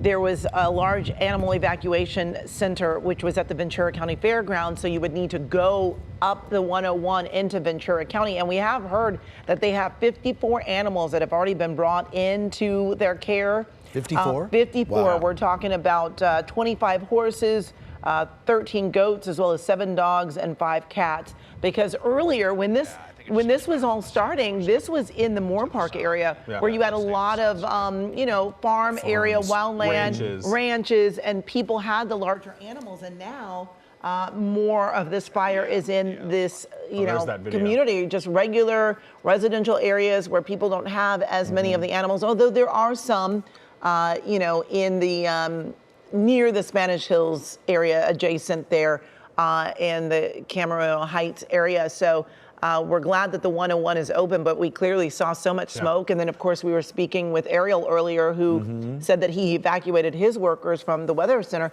which is in Oxnard, on the way there on that 101. So the smoke and the fire has just moved so much. And we're showing you video now of them trying to get some of those horses moved. And, it's a frightening time for them. They probably hear helicopters. It's the smoke. It's, a lot of commotion. They might not be used to going into these trailers. And fortunately, these folks are really, doing all that they can to get the horses into the trailers and to get them to safety. Yeah, and the other thing about keeping the 101 open is we're running out of options for workarounds, right? PCH had been closed because of the other fire that was burning down in Malibu. The 118 is obviously closed because that's kind of where it came through. And then the fire to the north is starting to push up against the 126. So we could run into a situation here where that kind of area, we dealt with that with the Woolsey and then the Montecito mudslides. Remember, the only way to get around was up through almost Bakersfield, up the 5 and all the way around. And that was like a, 3.5 hour detour? So they definitely have a vested interest for sure in keeping the 101 open as long as they can. And just so you guys know too, we are also awaiting a press conference that's going to happen about 4 o'clock. So hopefully we're going to be able to bring that into you live and get some details from the Ventura County Fire Department. At this point, they're letting us know that there is a press conference that will be happening around 4. Wow. And to see these homes just going up so quickly, I don't even know if they can even give us an idea of how many homes have been destroyed in this fire so far since it broke out this morning. It is just devastating to see so many go up. And in such a wide area, that's the surprising thing. Yeah. And once they determine that the house cannot be saved, their only job is to make sure that the fire is contained to that structure, and hopefully it doesn't continue moving on. So very sad, very sobering to see these homes in a very short amount of time go up in flames. As you were saying, Amy, this fire started just on the other side of the 118 freeway, quickly moved from the 118 to the 101. That's quite a distance. That they would be shutting down the 101. At the beginning, they were talking about the Camarillo Heights area. Once it jumped over the 118 and went through the Somas and Camarillo Heights area, that was one thing because it's not so far. But now, all the way into Camarillo, and the smoke so heavy off the 101 up by Central, that is really a distance for anyone who I'm terrible about guessing the mileage, but it is a good distance. I lived in Camarillo for quite some time, and I'm just surprised to see that it has gone this far. And do we know where people are going, Mike or Amy? I haven't. There was a evacuation center set up at the Padre Serra Parish in Camarillo. Padre Serra. Okay. Serra, Parish, which I believe is on the south side there. It's on Upland Road. Off of Upland, yeah. So 5205 Upland Road. 5205 Upland Road. Okay, that's where maybe a good meeting location if it's still safe to meet friends and family there. Again, the Padre Serra Parish, right on Upland Road. Hello. 5205. Lori, we hear your voice. Something going on over there? Oh, I believe producer was trying to talk to me, but I'm back. I'm happy to come back on. And just to show you something else I just mentioned, I just noticed rather, I want you to look over here. This is a garbage can. Wow. This shows you how strong and how violent these flames and how quickly they can act. You can see, it even still says you can still read property. Is that a garbage can? Yeah, this is a trash can. Oh, that's my what God. it is, but it is complete. Yeah, a trash can. Yeah, Melted. I mean, completely destroyed, right? Just flattened and melted into the driveway here, in front of course, this home, which is just engulfed in flames. We continue stunned by how encompassed by these flames. We can hear it crackling. We can hear it every time there's a massive gust of wind. It really just flares up even more. In the distance, we also hear the air support surrounding us. We did see it fly not so far from here, headed in a different direction, but certainly headed towards other problem areas, because again, this is one of so many trouble spots now, so many houses that unfortunately are on fire this afternoon. You know, the devastation we're hearing is just so widespread that virtually, as I said, when we were driving, I was looking to the left and the right of us driving up, and we could have chosen any street to come down and perhaps found scenes similar to this, because it's just ravaging this area, unfortunately, today.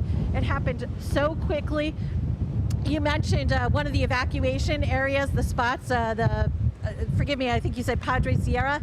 I saw that when we were on Upland. I could see in the parking lot that there were organizers getting situated, getting things prepared. It didn't seem like there were a lot of cars there at the time, but I knew, oh, this must be one of the spots that they're getting prepared for people to go to. It's not actually all that far from where we are, which also speaks to how fickle this fire seems to be. It's like, here we are in this neighborhood where so much is going on, but maybe, you know, a mile from here, it is calm and a place where they can actually have people seek some refuge while fire crews are trying to handle this situation. It remains extremely windy here. The visibility remains very challenging. It's very difficult. You know, I was asking my photographer colleague here if we should move, and he really didn't want to, because he didn't think it was safe enough for us to go further up the street because of the visibility. So you can imagine what the firefighters are having to deal with as they are trying to preserve and protect as many structures and homes in this area as